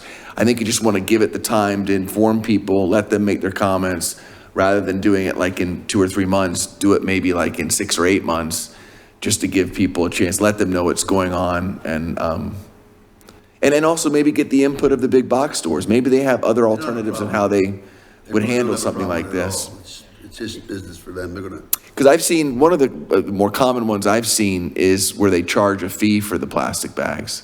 5 cents, 25 cents, some amount that's enough of a deterrent so that someone makes their decision. You're incentivizing them to do something else, but not outlawing them per se, but maybe those are the kind of comments you'll get. Someone may say, let's do that instead of, It's culture change, people are starting to bring their bags just because they're caring about it. Now, when it costs people money, more people bring their bags.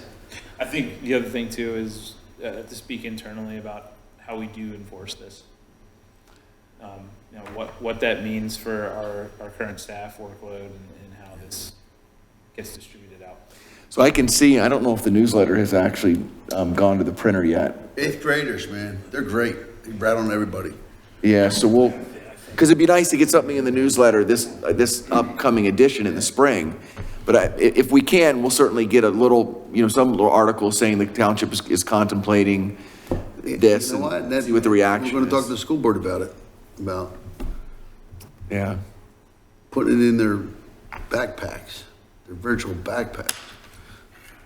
Yeah. The challenge is plastic is just a really good product. I mean, it actually does what, it protects things from getting wet. But, and that's why people use it. So it's. I like the time frame, so we'll newsletter it Yeah. and survey it and take it off the agenda for next month. We'll take a look at it again in March or April. Okay, very supportive here, Okay. almost 100%. You. All right.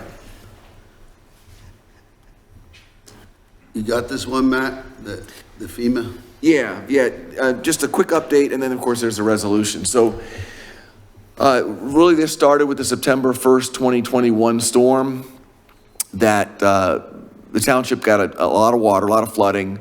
As we all know, Upper Dublin got a tornado, but most of our damage was flooding. And in particular, we had a number of homes on Surrey Lane, 2 on Surrey Lane, 3 on Laurie Lane that were significantly impacted by flooding. We approached them to see if they were interested in participating in the FEMA buyout program. All 5 of them said they were. That was a year and a half ago. So we've been going through the process. This is, we're dealing with the federal government, it just takes a long time. We've been able to keep 4 going. 1 is kind of struggling. You got to imagine that some of these folks are having to continue to pay the mortgage payment on their house while also not being able to inhabit it, so they've got to rent somewhere else. So it's a significant financial burden on these folks. So they've been hanging in there. The good news is FEMA tells us that it looks like we're going to get awarded this. We should find out in the next couple weeks. And so now we're at the point where there's a resolution before you to authorize the manager to sign the documents that are going to be All right, coming down. so- Now, I remember this happened before, a long time ago, and there was a contribution from the township involved in that. As far as I can tell, it's just our time. We don't, Bonnet Lane. Because it's a grant, We had a right? little bit of money wrapped up in that. I forget what it was. Maybe a solicitor time on some of the settlements. Oh, no, I mean, there's no cash required I match. thought there was some of the, like, the relocation money, settlement money for the relocation was, Not that I'm aware of. okay, good. Yeah, so it's based on the appraisal, and then, so there's an appraisal fee, and then there's a demolition cost that what ends up happening is we get a grant. We then use that grant money to purchase the homes, so the township owns it. We then demolish the buildings, and then that land is open space in perpetuity. Yeah. And we can make it a park, we could just make it open space, but we can't build on it. Right. Can you build on it if it's park? You could probably do like playground, pavilion, that kind of stuff, but not anything. So one of the challenges we had was Bonnet Lane, like fencing was an issue for the dog park. So that had to go get some kind of DEP approval. I think you could do park, things you're not inhabiting. And I the think. bas- Nothing happening now, just. The basketball court had it, we got that with pervious paving. Okay. So there's issues there, but it's doable for amenities. I think they maintain an easement over the property so that would make sense. We would have to get permission to make any And improvements. then there's money there to relocate the families also. No, we're just buying the home from them. So they're on their own afterwards. So we buy the house at market value, and it's just like they sell their house and move somewhere else. That is different, a lot different. Any other questions on that? Nope. Let's go.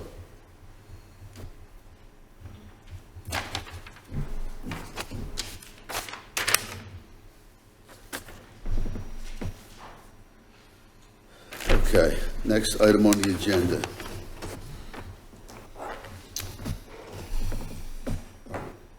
Yes, the KCBA. Okay.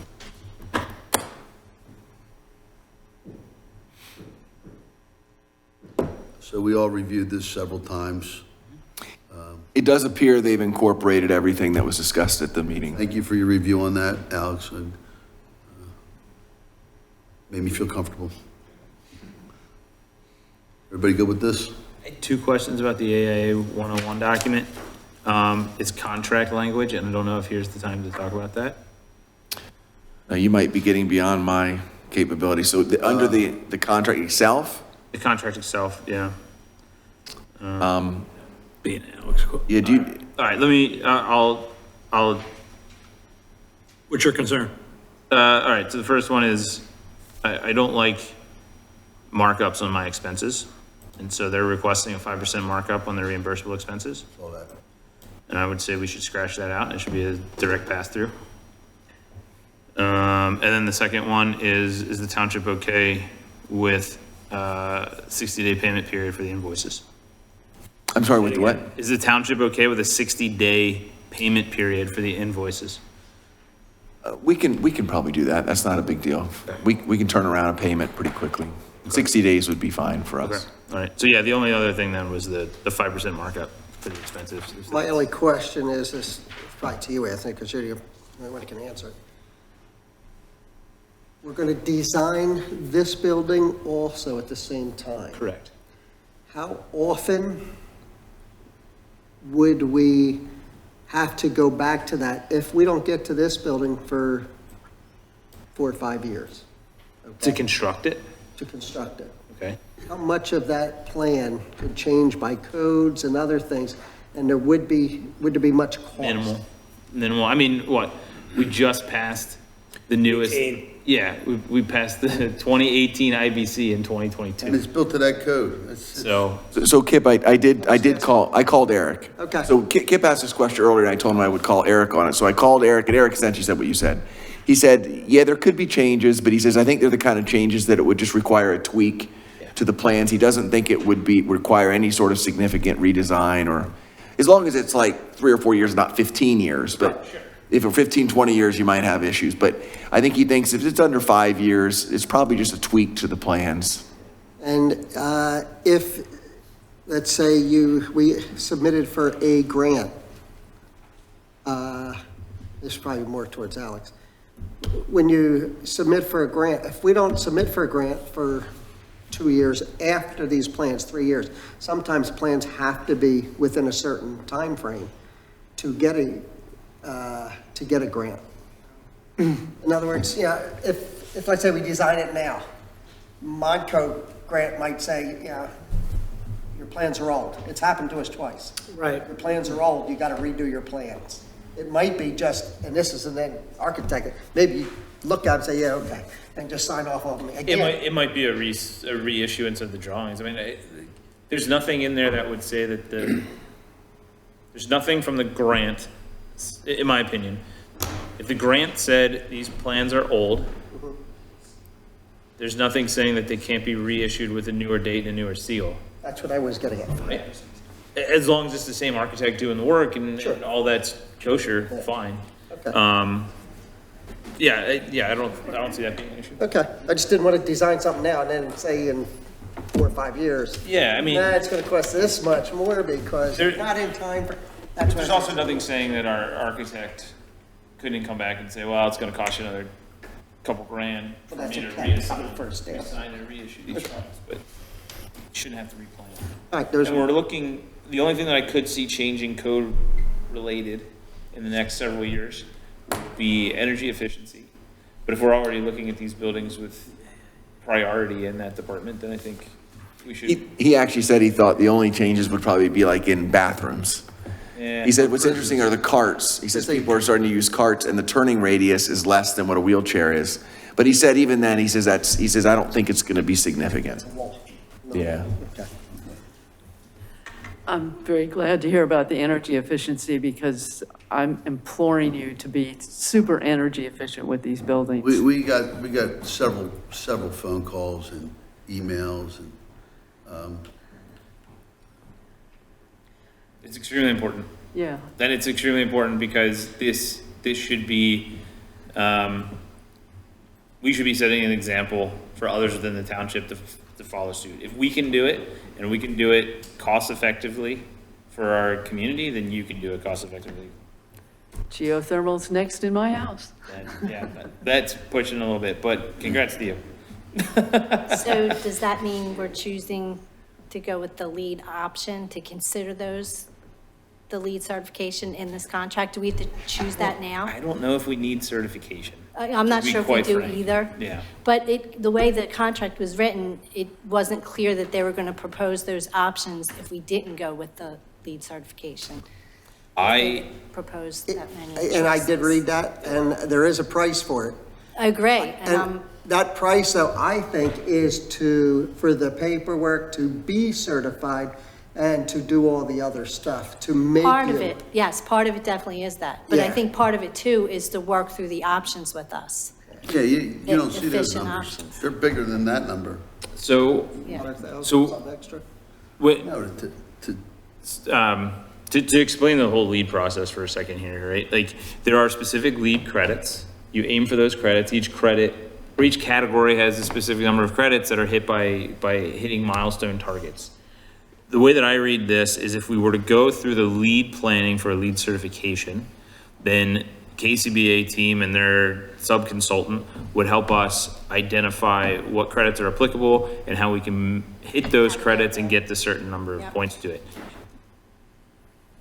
That's only something that needs to happen if we're trying to get a plaque. If we're trying to be a sustainable building, Right. we can still implement those practices without having to run and crunch the numbers that you would need to fulfill the paperwork in order to get the accreditation. That's what I wanted to check, that they still are going to propose energy efficient options, sustainable options for us, even if we don't choose the lead. The way that I read this and the way that we've talked about it with them before is that their engineering consultant would help work us through LED light fixtures, efficient cooling and heating units, all that kind of stuff, like a shared utility plan between the two buildings that could, hit some of those marks without us needing to, run energy models in order to meet criteria that LEED requires. So I think that's all in here. It might be worth a quick question, but I'm fairly confident. It's 110,000 for the following fixed fees to be a provider for lead administration. Yes. It'd be 220,000 is what it would cost, just to do. That's for LEED administration. What Commissioner Lockhart is talking about, however, is if we were to input LEED practices into the building without the administration of LEED. And that's what Yeah, that, I just agree. want I to don't make sure care. I don't that's need a an plan. option for No. us in the just contract. needed to be done. Correct. Yeah. yeah, that was discussed during our meeting with KCBA. I think they felt like most of the things that LEED would require, they can do without having to. Now, they won't recommend, You need to pick this one and not that one. I'll respond to that, but go ahead. yeah, they probably won't recommend, what do they call when you take the water out of the ground? Geothermal. Yeah, they may not recommend geothermal because that application may not be good for us. But I think they thought there was a lot of other practices that would normally be LEED certified, that we don't have to have LEED certified to actually implement into our building. Okay. when I read the contract, it seemed like we had to either choose, and they would hire that certain, what is it, VE, some. Yeah, I don't some remember the to name of work with their- them, Or, yeah, just want to make sure they're. They weren't recommending it, proposed- actually. They did not recommend us going forward with LEED Yeah, certified because they said okay. we can do all the practices without getting the plaque. So, yeah, like, Okay. for instance, right, like, if you're doing LEED materials and you want to get interior finishes, the interior finishes category in LEED, you would need to do 50 pages of paperwork to Yep, certify I the agree. carpet type. Yep, We could just pick that carpet type and then not do the paperwork because we're not aiming for LEED. And so we've cut that guy out, so we don't have to do the paperwork. thank you. Otherwise, I'm fine with the contract. I'm excited for them to get started because I know this has been a process thus far. Yeah. Page 29 is where all that was. Yeah. Page 29 is what? Is where all the lead Yeah. stuff Oh, on is. the KCBA contract. Do you remember, Anthony, where the reimbursable expenses markup, where it was, what section that was?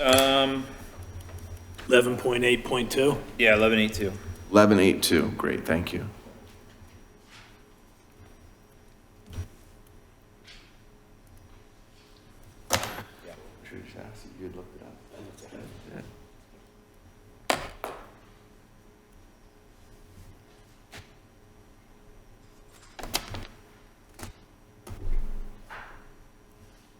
You good? Okay. Out of committee with this, Yes. Commissioner? Oh, yeah, I already said that. I gave my Oh, I'm sorry. final statements. To move it on? Just Yep. to give an idea, we're hoping to get this started in February, done by the end of the year, with the chances of starting the first building behind us in 2024, if grants and everything works correctly. All right, moving on. February 6th, there will be a public hearing in this room, part of our regular monthly meeting, for the text amendment for the shopping center next door for Federal Royalty, their land development plan. It's also, just because we're talking about that date's also when we're talking about the Woodlawn Park plan, correct? So it's a big date. We recommend point. everybody and their brother come to that meeting. And bring your brother. Yeah, more seats. Okay. Mako 24, it's 2050, right? I think it's still 2040, isn't I it? think it's a 2050 grant. I'll have to check that. Check it. Back to me tomorrow. Number was changing. Whatever. February Look, he's gonna shake it right now. So, we talked about that, we're gonna, talk to Walker about it and see Yeah. where we're at. Okay, Yeah. cool. Yep. My first choice. Well, Mr. Road Bridge, any more conversation to be had there? Very good. Sidewalk, same thing. Surveys and cost proposals of municipal complex and public works facilities. We have an agenda item here, and we have a couple of topics here. Yeah, this was, I'll let Jim talk about this, but this was generated out of a CDC meeting. 2 tasks were asked to be done. One was a complete survey along with improvements and I think even infrastructure for the township complex, which is the property we're on now. And then the other one was the Public Works building. And I think you have the proposals that Jim submitted, and I would defer to Jim if you could explain what it's going to encompass. You did a pretty good job of explaining what's going on, but yeah, November CDC, we talked about a survey for this municipal complex, boundary, topo, existing features. I know we want to get all the existing features along Park Avenue, full cross sections along Center Avenue as well. The proposals for half width of Easton Road. I don't really feel like you need to spend the time and effort to get the full cross section of Easton. But that'd be, you know, all the utilities and everything and all those accompanying roads. Topo and existing features, and then boundary survey of everything. And then we would, we'd also set iron pins at all boundary corners where existing markers are not found. There was discussion about the library and the backside of the library with their proposed, I think it was an environmental education area, and like kind of where that line was. So part of this would be to locate that as well. So that's the township municipal complex proposal. And then similarly for the Public Works facility at the end of Brooks Street, boundary, topo, existing features there. Matt and I had discussed, you know, your ability to use that survey to kind of do a spatial analysis of everything that Dave and his group provide. And then, you know, do some sketches. Sketches aren't included in this proposal, but do some sketches for kind of reworking that property. The one thing we did some limited deed research to put these proposals together. For the municipal complex, it doesn't seem like much of an issue. I mean, there is like probably 14 different parcels and a potential paper street that goes through here that would eventually be probably consolidated. But then for the Public Works facility, there's 4 or 5 parcels back there, and we couldn't find deed information on 2 of them. So we would probably be asking your solicitor's office to run a title search or order a title search for those. Do we have any lingering environmental issues at our Public Works building complex? I was told no. Okay. And just in addition to that, this is not necessarily an agenda item because there's no action required at this time, but you'll remember that the CDC had asked for us to develop a map of the township with all of our properties and then assets. That's in the works right now. So Jim has produced the map. I think, Pat, there's some verification issues that need to happen on what's accurate, what's not. But that's, so probably the next month or 2, we should hopefully have that done for you guys to sit down and take a look at. Great.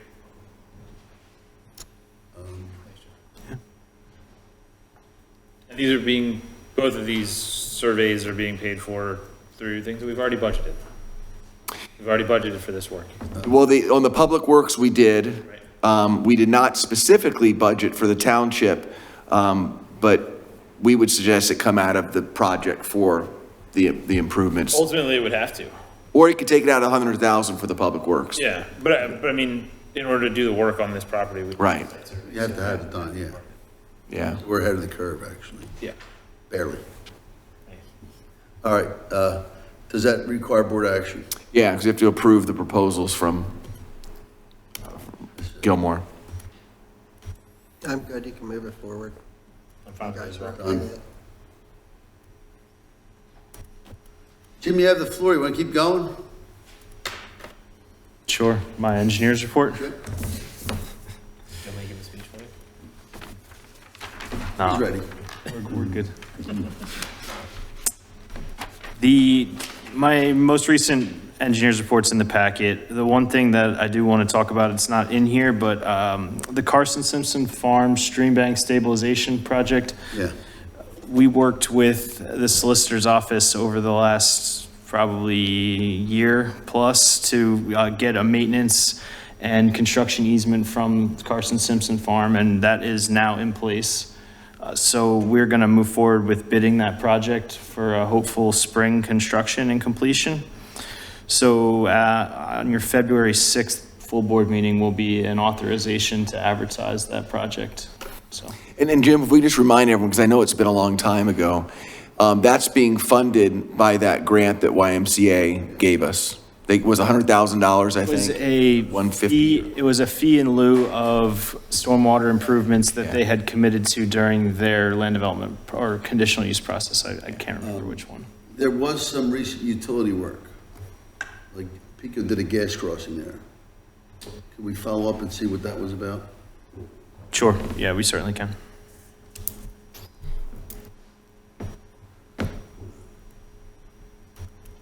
And did we, where's Lynette? Did we include any educational signage about stream bank stabilization? I mean, we were talking about the trails, those pieces were going to go along. I just want to think about that going forward. When that's done, are we going to have a sample of something we would want to put on a sign or no? I don't think there's trails there though, right? So, Not yet.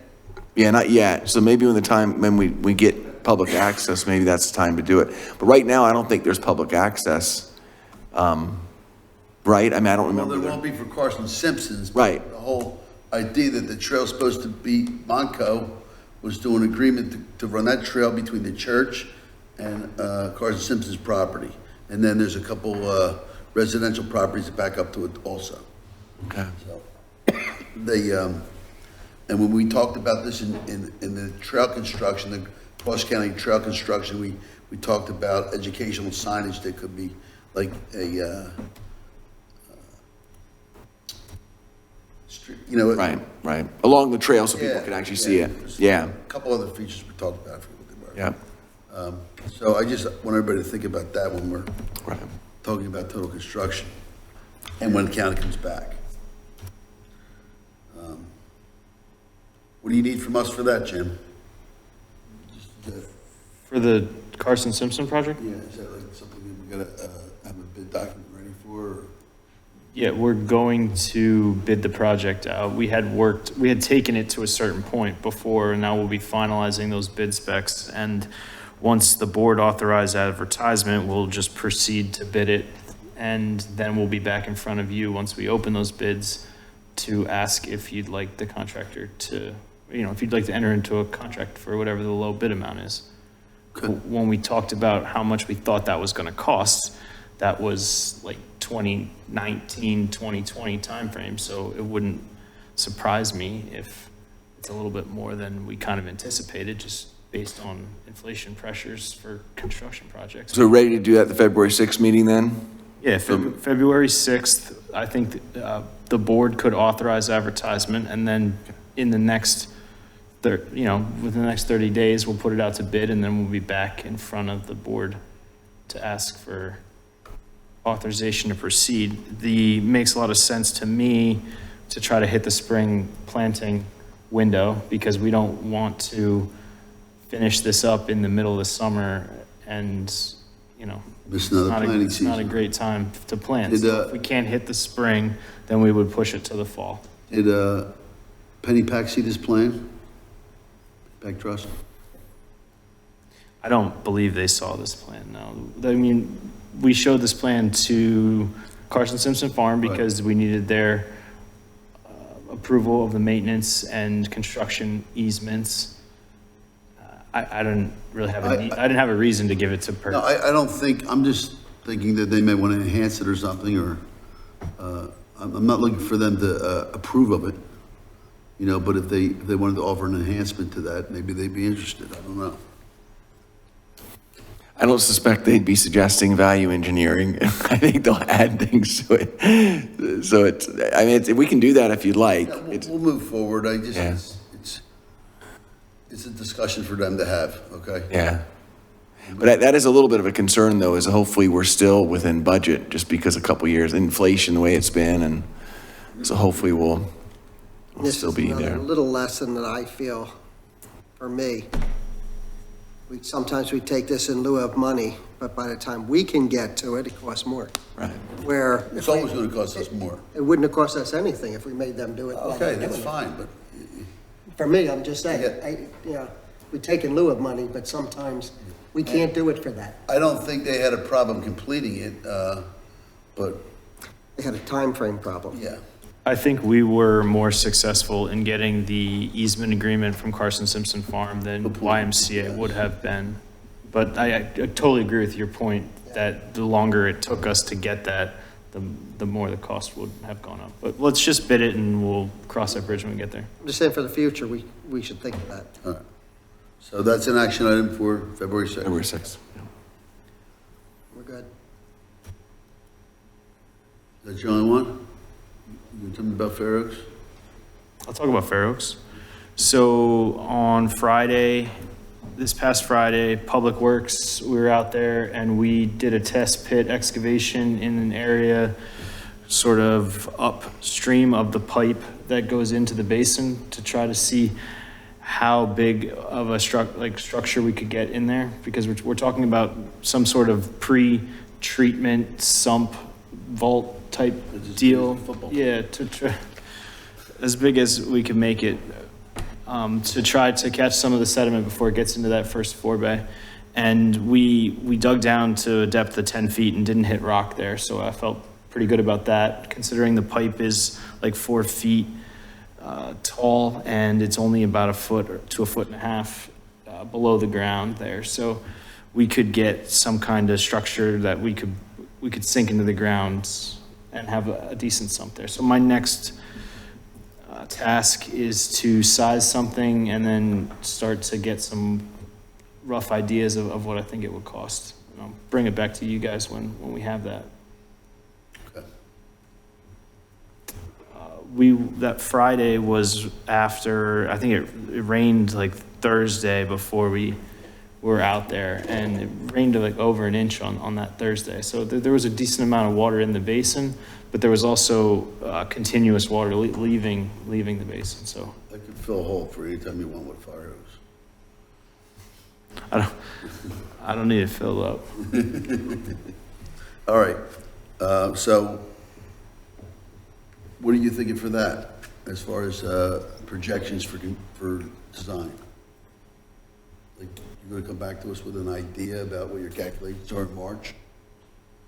Yeah. Let's earmark it for March, this meeting in March, and I'll have a good idea of what Okay. we could fit there, and we'll try to get some costs down. All right. Anything else? No. Any questions for the engineer? Engineer's report? Nope. Public?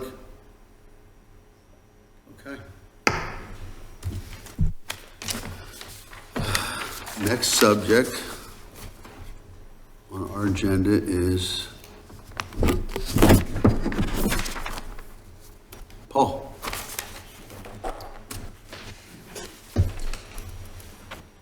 All right, the committee has my November, December monthly reports for both 21 and 22. I have nothing further to add to those reports, but happy to answer any questions committee may have. So I'm thinking that you probably issued the permit for it, or maybe not, and you're probably the telephone pole on the corner, I think it's,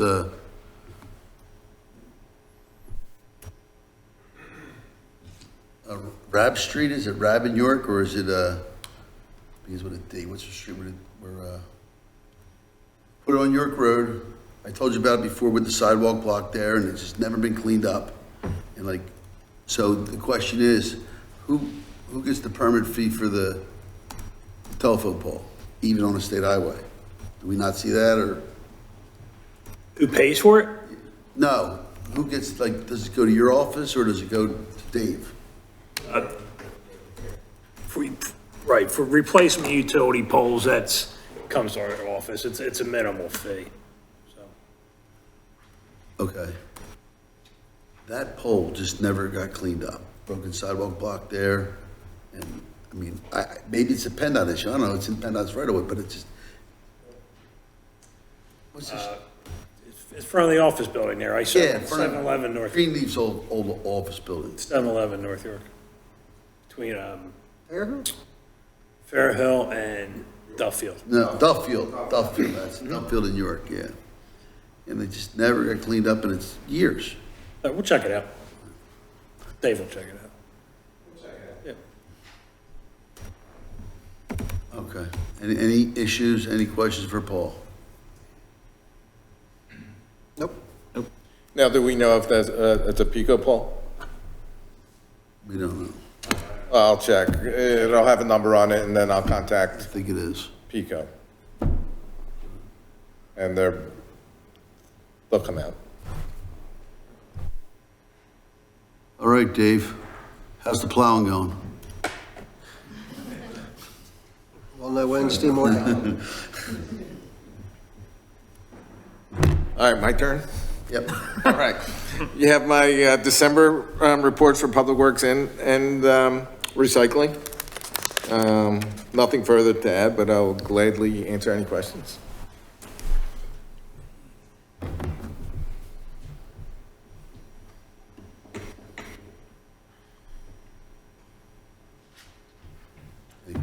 Dave, Any questions? okay. Moving right along. Eastern Montgomery County. I can take this one. I did not do our landscape report.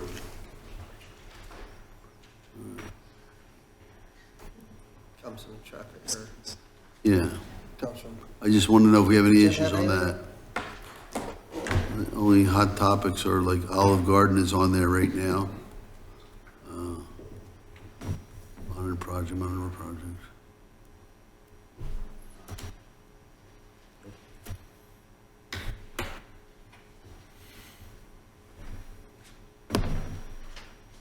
Do we have anything in construction on landscape right now? Federation Housing, looks like the only one, Federation Housing is in the 18-month maintenance period. right? I don't think, apartments, student housing. But that's ongoing, that's. Okay. yeah, they'll be planning they've something in done the it. spring, but All right, I have no, It's my only question about the reports, and it's not content, but when are they getting consolidated? Are we having Gilmore and so McCloskey that's a great question. report But until these jobs finish up?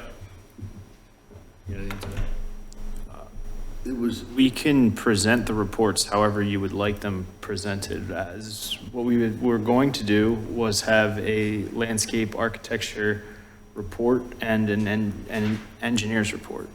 If you, as a board, would like them consolidated, I can certainly do that. Oh, no, I'm sorry, that wasn't the question. The way that, Okay. the 2 Gilmore reports is fine. I'm asking because we still have holdover reports from McCloskey and Faber. So any projects, pretty much every single thing landscape architecture related moving forward is Gilmore. Right. You will probably see some letters from McCluskey and Faber just until we've done a re-review of them. So by the next couple months, I would think that the McCluskey reviews would be phased out. Okay. And you would just you'd see all Gilmore letters. Yeah, that's fine. Thanks. Yeah. The only thing for, I don't know if we need the landscape architect, but we put new signs up at the, Gateway signs? yeah, the gateway signs. Who's responsible? I Make think, them look decent. Not the sign itself, around it. no, Yeah, yeah. our Parks Department's gonna handle that. Okay. met Pat Stasio up at York and Moreland. As soon as weather permits, they're gonna get in there. We met with the shopping center owner. They're gonna cut a small bed in there. And then we still have to meet with the car wash at Easton and Maryland, but as you know, they're under construction right now. Right. They're running a lot of power And for then, their charge stations. are we gonna include that on like an annual maintenance? The shopping center, they have agreed to maintain it with the rest of their other landscaping. And that was early on. Okay. We're gonna do the initial, our Parks Department's gonna do the initial work, so. I'm happy with that. Yeah, that was a good deal. So for 4 or 5 times I've gone by the, Easton and Maryland is a bus stop, right where that sign is. They just sit on the sign. So, you told me about it as well. Bird spikes? I was gonna say that. Yeah, I've gone by a couple times, got 2 people just sitting on the sign. It's So, something sticky that's, can go around. Vaseline or Vaseline, man. They'll be there forever. That'd be good. I'm sticky on it, that'd be good. And they can't get off. We'll catch them. This one, oh, that's, are we done with that 2425 Blair Mill Road? That's still McCluskey's report. Yes, we are, the project's complete. Yep. So the Olive Garden is like the hottest thing on their report. Coming up. Yes. Mod Wash hasn't, they haven't been to the committee yet. And we expect them within the next couple months. I see a lot of work out there, okay.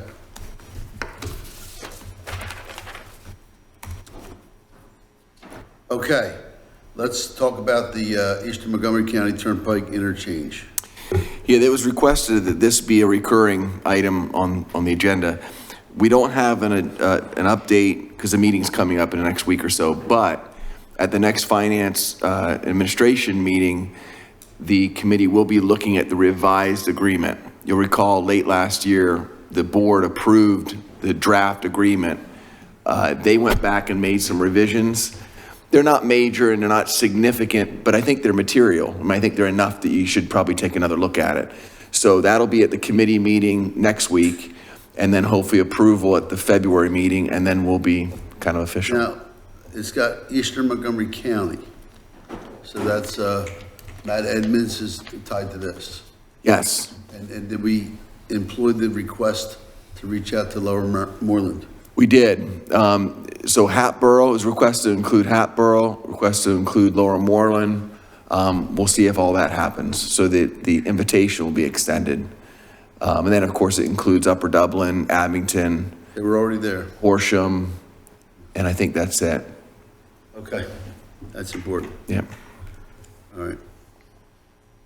Anyone want to add anything to that?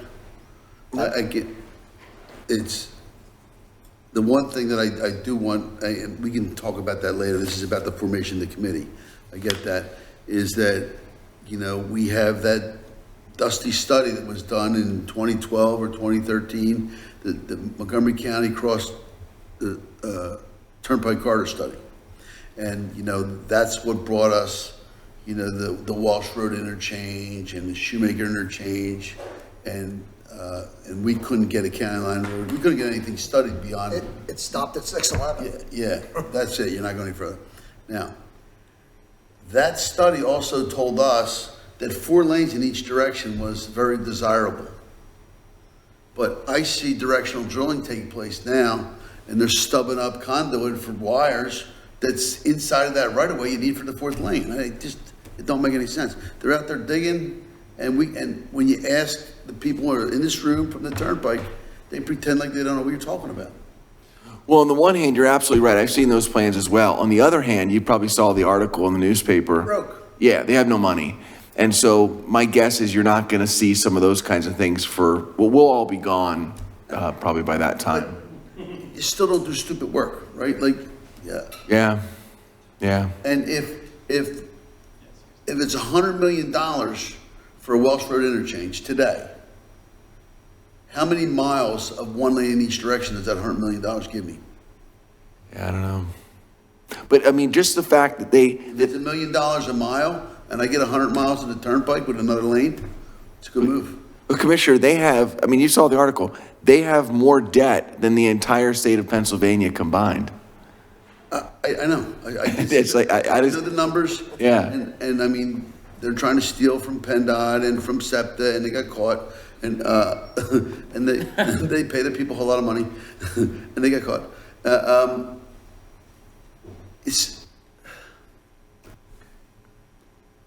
There's going to be money for that kind of stuff.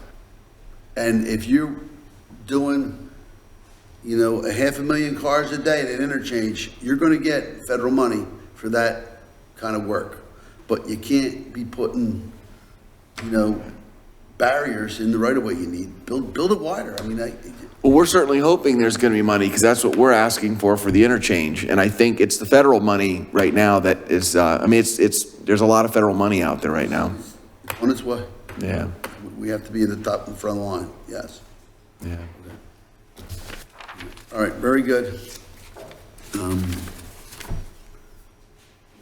And that'll be next month, oh, you're saying that next week, 2 weeks? Yeah, Finance Administrator next week.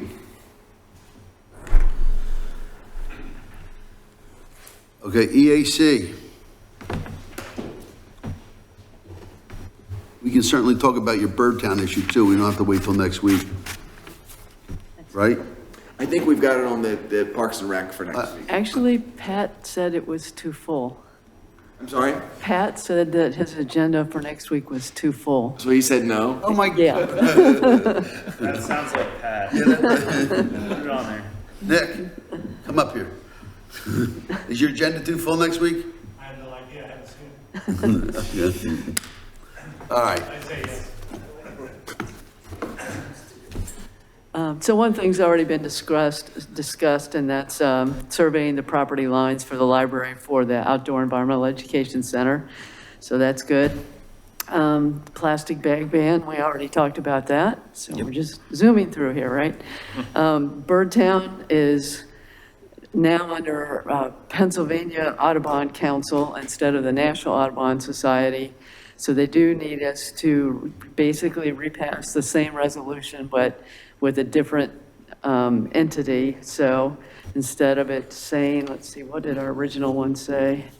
The original one says basically the same thing that the draft one I did, except instead of it saying Audubon, Pennsylvania, it says, whatever this one, new one is, Pennsylvania Audubon Council.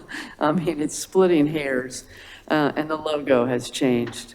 So it's exactly the same resolution, just changes who the major entity is.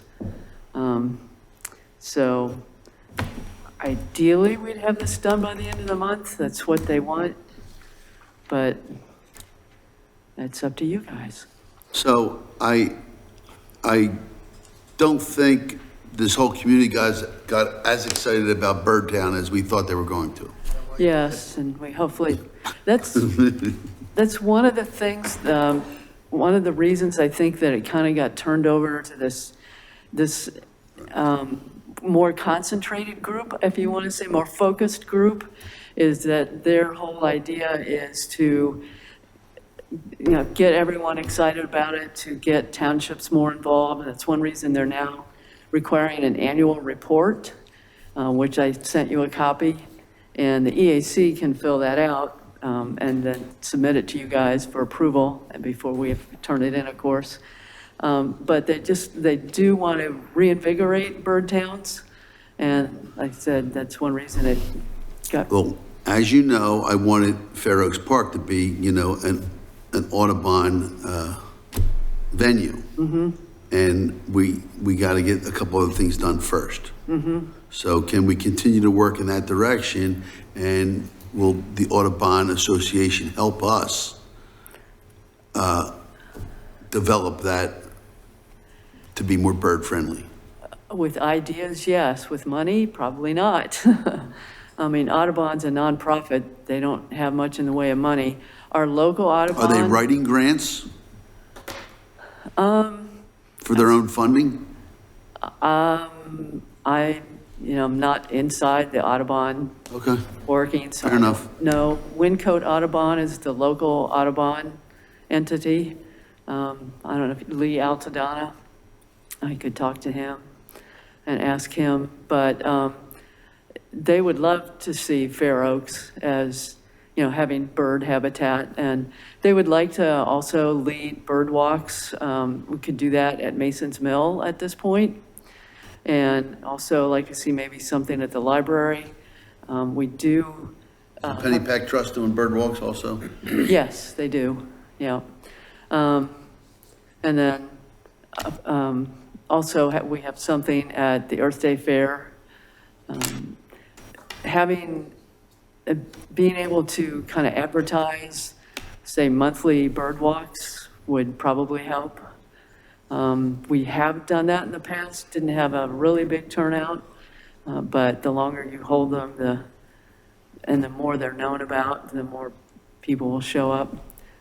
So, but at any rate, at this point, like I said, part of this annual report, and one of the questions is, did we repass the resolution? So I need to know the answer. Is that yes or no? I'm all about this? Come on. Put a sign on your lawn. Got too many in the backyard now. Can't afford another. Yeah, fine. You got enough. You don't need them. What? Audubon to the board. All right. I would like to see more community involvement. And just, if it's, again, items with the schools, or if it's the senior centers, how come Gloria Day doesn't have a Birdtown sign? I mean, they get free workers over there. They're looking for something to do. But that's where I would like the energy to go to communities that have places like that where we can help with the education. That was the original plan. And then have people taking care of it on a regular basis. Their own property. They live there. Yeah, right. Yep, okay. All right. So where does the ordinance or the resolution stand? Well, that's it. Where do we go from there? You need this by the end of January, right? About the That's just a report, isn't it? No, oh, well, Birdtown decision. right. Oh, does it have a cutoff date?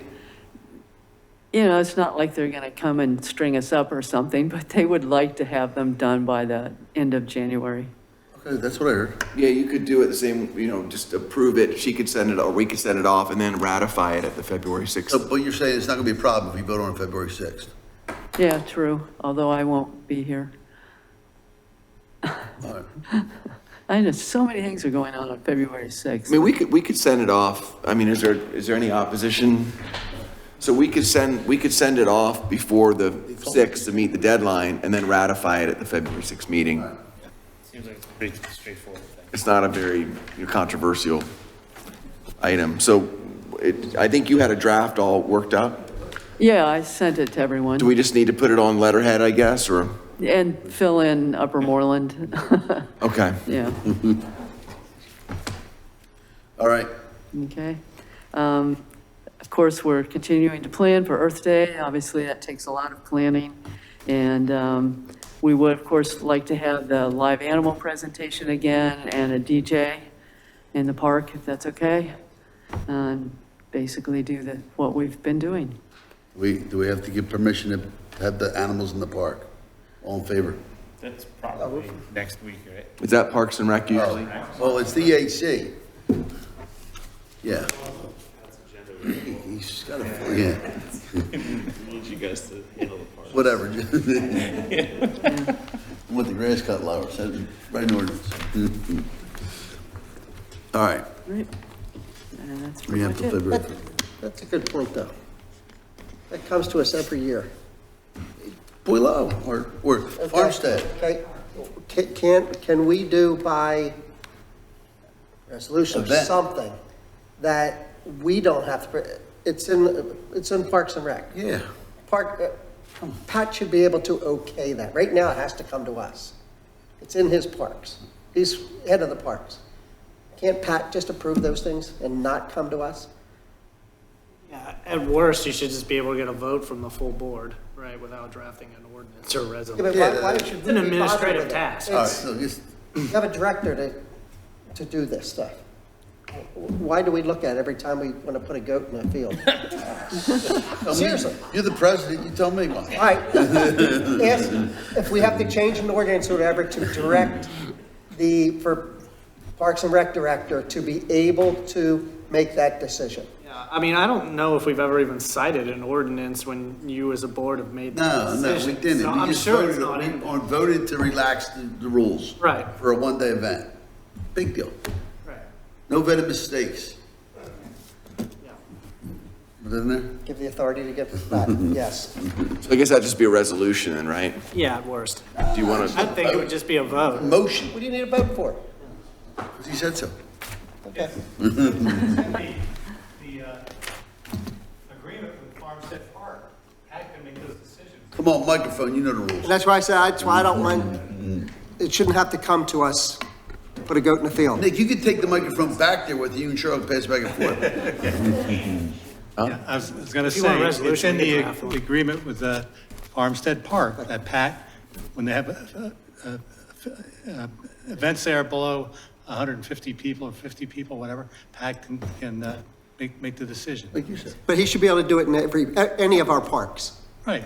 So, okay. well, I think that this is a reference, we must have some sort of regulation, prohibition against live animals in our parks. It's in the zoning. In the zoning? Yeah, dogs are expressly prohibited, so I'm sure live animals are probably, Every park. yeah. Every single park's got a dog on Not it. for that. Maybe park rules or something, or, Or in a- but I mean, if it is something by law, then because I think what they're trying to get at is just so it doesn't have to keep coming back to them, but I think there probably should be a one-time decision saying we're delegating this to the Parks and Recreation Director, or do you think we just don't need to even do that? I don't think you need to do that. I think. Is there no formal actions needed then? Right. Is there fish in the pond? Only if Pat says okay. Shouldn't be. So no action then? Right, it's just within his administrative But let- purview to take care of the You ordinance. see a crane over there. But then whoever that request comes to, make sure from now it goes to Pat Sure. or his department. All right, the date for the, April 22nd, 10 to 1:30 at Mason's Mill Park. what else you got? I think that's pretty much it. Okay. Your meetings have been on Zoom. Yes, Is the public invited? sure, Okay. yeah.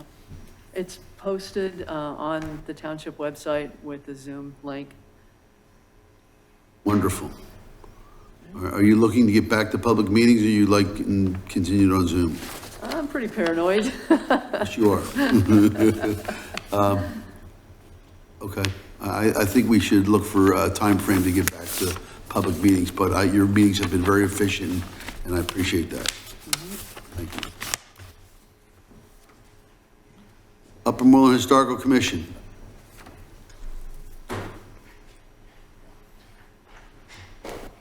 Hi, good evening, Commissioners.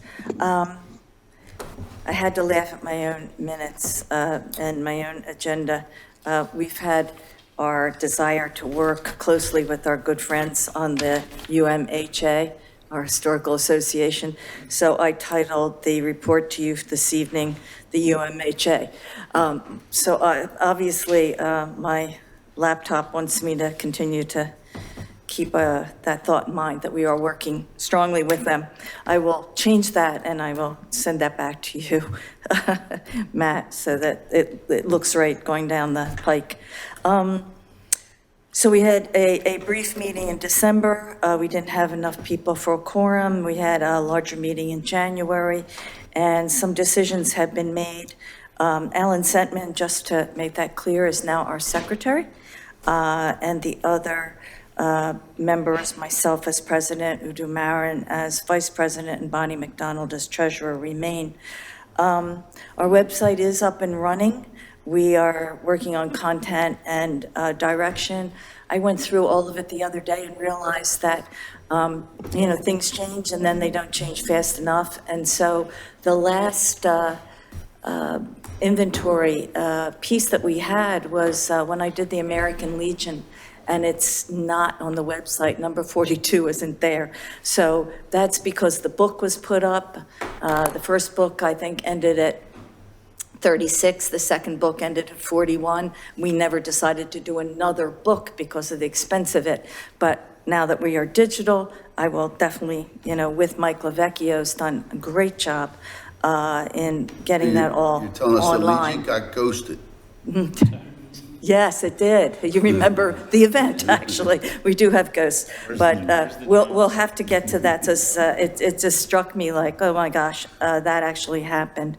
And the community, the Facebook page, I'm sure many of you are way more aware of things than I'll ever be in terms of how things change, is that the way in which our Facebook page was set up did not allow for a clear transfer of the page to anyone. So we had to go through the meta format. So people who could just normally post can't. They have to come and ask to post. It's not user-friendly at all, but I did some work just to make sure that we do have at least once a week a community outreach statement on our Facebook page. So we're going to work around that. We have a workaround for most everything. We'll work around that. Our biggest piece is the recognition of historic neighborhoods. This is something that I see across the nation as a whole. You can certainly go through our dear neighbor Abington and see that they have almost every neighborhood has flags. Roslyn has flags, Crestmont has flags, lots of people have flags. We don't have that opportunity to do that here. So in our Ferguson track, we had talked about, and we brought this to you, putting up an historic sign over the established street signs. We did look for a local vendor for that, and the price point on a local vendor, I just declared myself when I looked at it and when I read the email, is out of sight. It would take us 6 or 7 years and most of our funding that we receive from you to do it. So we're going to go back to look at some of the people that across the United States. Remember, we got you may not remember, but I will tell you, we got our banners done locally, but all of our hardware came out of the Midwest because they were the people that did it well and cheaply, and Dave was able to put everything up. We've done some replacements on it, but I was hoping, of course, with anything to avoid transportation because the costs have skyrocketed. You all know that.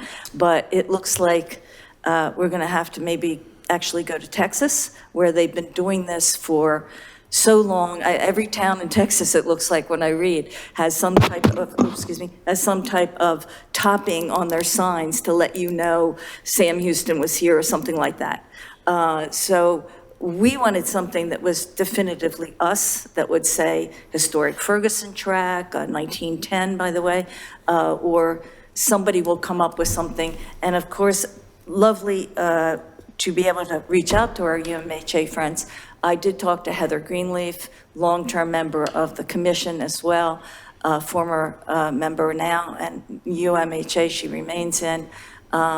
She lives in the historic Ferguson track. She's tracked it all. So she's going to work with us as our mentor, actually, and see if we can figure out a way to do this, because the other piece would be, how do we get these up? There's 128 street signs, roughly. And so we would have to know over time where to start. And my best thought, to be brought to the commission as a whole, would be to start from the outside, the identification spots, and do at least one poll, and have a way of doing that. If in fact, Mr. Elsier, that actually is the best way for you all in your department to be putting them up. Going from So- street to street to street. So it's a bit more of a complex than just the Historical Commission making some decisions about what's going So on. that's a recommendation from That's from the commission. Okay, I'd like to see more discussion about it there, because it doesn't necessarily have to be street signs on every road. Like, I know there's a like Sycamore Village would love to have a gateway presence coming in from Blair Mill Road and maybe even from Easton Road.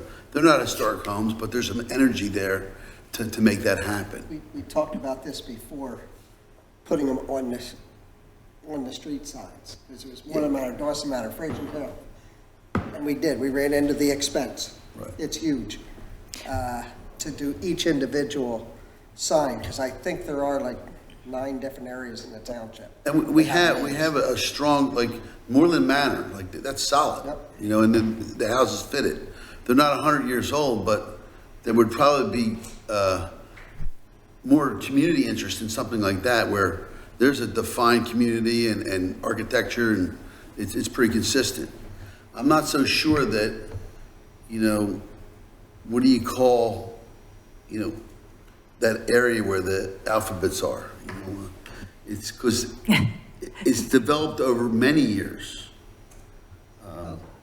Like I said, you have Dawson Manor, you have Moreland Manor, you have Fraser Hill, you have the Ferguson Track. I know there's Church and Cherry. Yeah, but isn't there, I think there was a name for it down there, and I don't remember what it was. Yeah, the Not Woodrow really. Park When David Worker Cherry House. did that, they were done block by block, so it really wasn't, you know, the ownership of Knightley and Cherry on those 2 blocks were, you know, and then there was a fight over that, and, you know. Because all the rest of these areas are full areas when they were built. I personally am not ready to spend a whole lot of funding, of township funding for that, unless we have like a replacement program that's in mind over a long course. A replacement program for what? Street signs. No, or- we're not doing the individual street signs. We're topping the ones that you have Right. now. Well, okay, so- Because that's the financial differential that we could afford, but it would not be every sign on every post immediately done. It'd be a 3-year project, which is why I wrote it that way, so that you could contemplate that as well. It's a multi-year project, much like the banners were, you know, a multi-year project as well. But much like the banners, everything requires maintenance and upkeep and replacement when it gets hit by a. Eventually. So part of these street toppers is not only the first time installation cost, but also like we're doing with the historical marker signs, the 15-year rotation where we got to come back and we have to replace the faceplates because discoloration.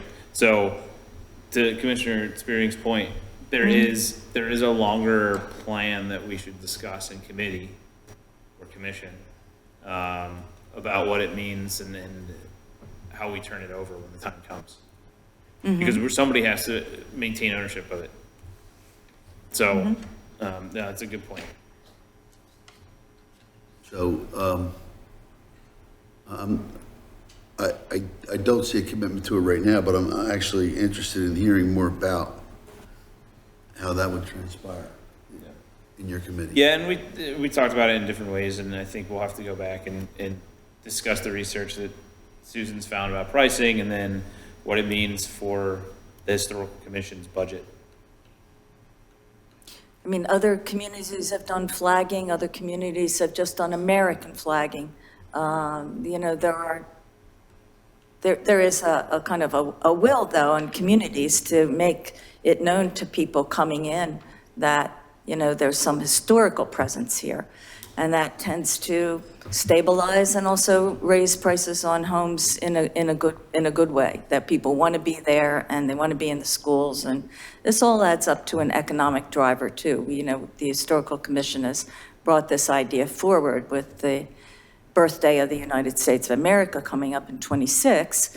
We want people to come to Upper Moreland for a reason, and sometimes people just like to walk down the street and see interesting homes. No, they're not all the same historical house, but they are interesting for being here well over 100 years, and everybody could build their own house. That's why they are the houses that they are in that community. but we certainly want to do a substantial project that would be, You mentioned, meet a lot of You criteria. mentioned some other communities that have found their character and their personality. And a lot of them have also done it with street lighting and banners. True. And do we have a plan to continue that program beyond, the nucleus of where we are right now? The banner programs per se, or Well, the light posts that, do we want to expand that beyond? outside my wheelhouse? I'm not sure about lighting, et cetera, how that would, The posts that we're using, expansion of, the area where we display the banners on the light posts. Yes. Do we want the light posts to go further up Easton Road, towards this Ferguson track? Or, do we want, The decorative lighting posts. yeah, right. Mm-hmm. And then banners on them. Is there any consideration about that, a recommendation? we had not brought to up the board for that? additional lighting issue at all. So That might have It's come an from you to us, interesting- but probably No, not. I don't think it would be additional lighting. It would just take the place of the street lighting Yeah. with decorative posts. That's all. So it wouldn't be more street lighting. You would just change out from the telephone pole to a decorative post. So it's an interesting idea, and I always appreciate your thinking big on these situations, but we just identified a lack of interest in the funding for a sign topper. So let us talk about the sign topper concept first, and how we could potentially implement something like that, start to strategize the neighborhoods and the zones where that could happen, get some pricing, blah, blah. And then we can always move into bigger and better things that identify the Right. Eastern Road corridor differently. Because yes, it is a great idea to bring that historical feel up the street further. So a lot of But I times- don't think that that's under the, aside from the idea, I don't think that that's something that the historical commission would oversee or implement. Do we even know what the price is of those, the sign toppers? So it looks like, I'm looking at now, high intensity, there's a diamond grade, there's a grade sheeting, a printed both sides. Do we know what, it doesn't tell me any prices. They never do until the end. It's always, welcome to the internet. It's $100 Okay, it's per sign. per topper. Okay, I'm And just I think curious. I think we had identified that if you just did the perimeter of the Ferguson track on the main roadways and the side streets that hit it, you have about 26 signs. If you were to do all the interior ones, I think, Susan, you just said 120 something. Yeah, as we went, we do the interior ones, So but, it adds up quick. so, I do like the idea of the poles going up Easton Road towards there, the decorative poles, but I'd like to paint the rest of them that are there first. We painted half of them last year. All right. Well, it sounds like there's some interest, and so let us go back to the table and discuss in more detail Dave, if you and could try to figure let out me a know. plan. what those cost factor might be for swapping them out. At least we would have something to talk about there. They're not cheap. Can they use traffic? No, there's going to be underground. It's going to be underground. Yeah, but I can use traffic money for that, right, for the streetlights? Traffic impact money? Yeah, you just spend it on the No, I didn't. other thing. Yeah. Roll that back. No, I just want to make sure that that's one of the applications, that's all. You were talking about landscaping for the Welcome to Willow Grove For- signs, which yeah. look fabulous, by the way. Yeah. Could we have that understanding that we could develop that same for around our historical posts that, hold our new historical The statements? problem with that around the is the township? maintenance of it.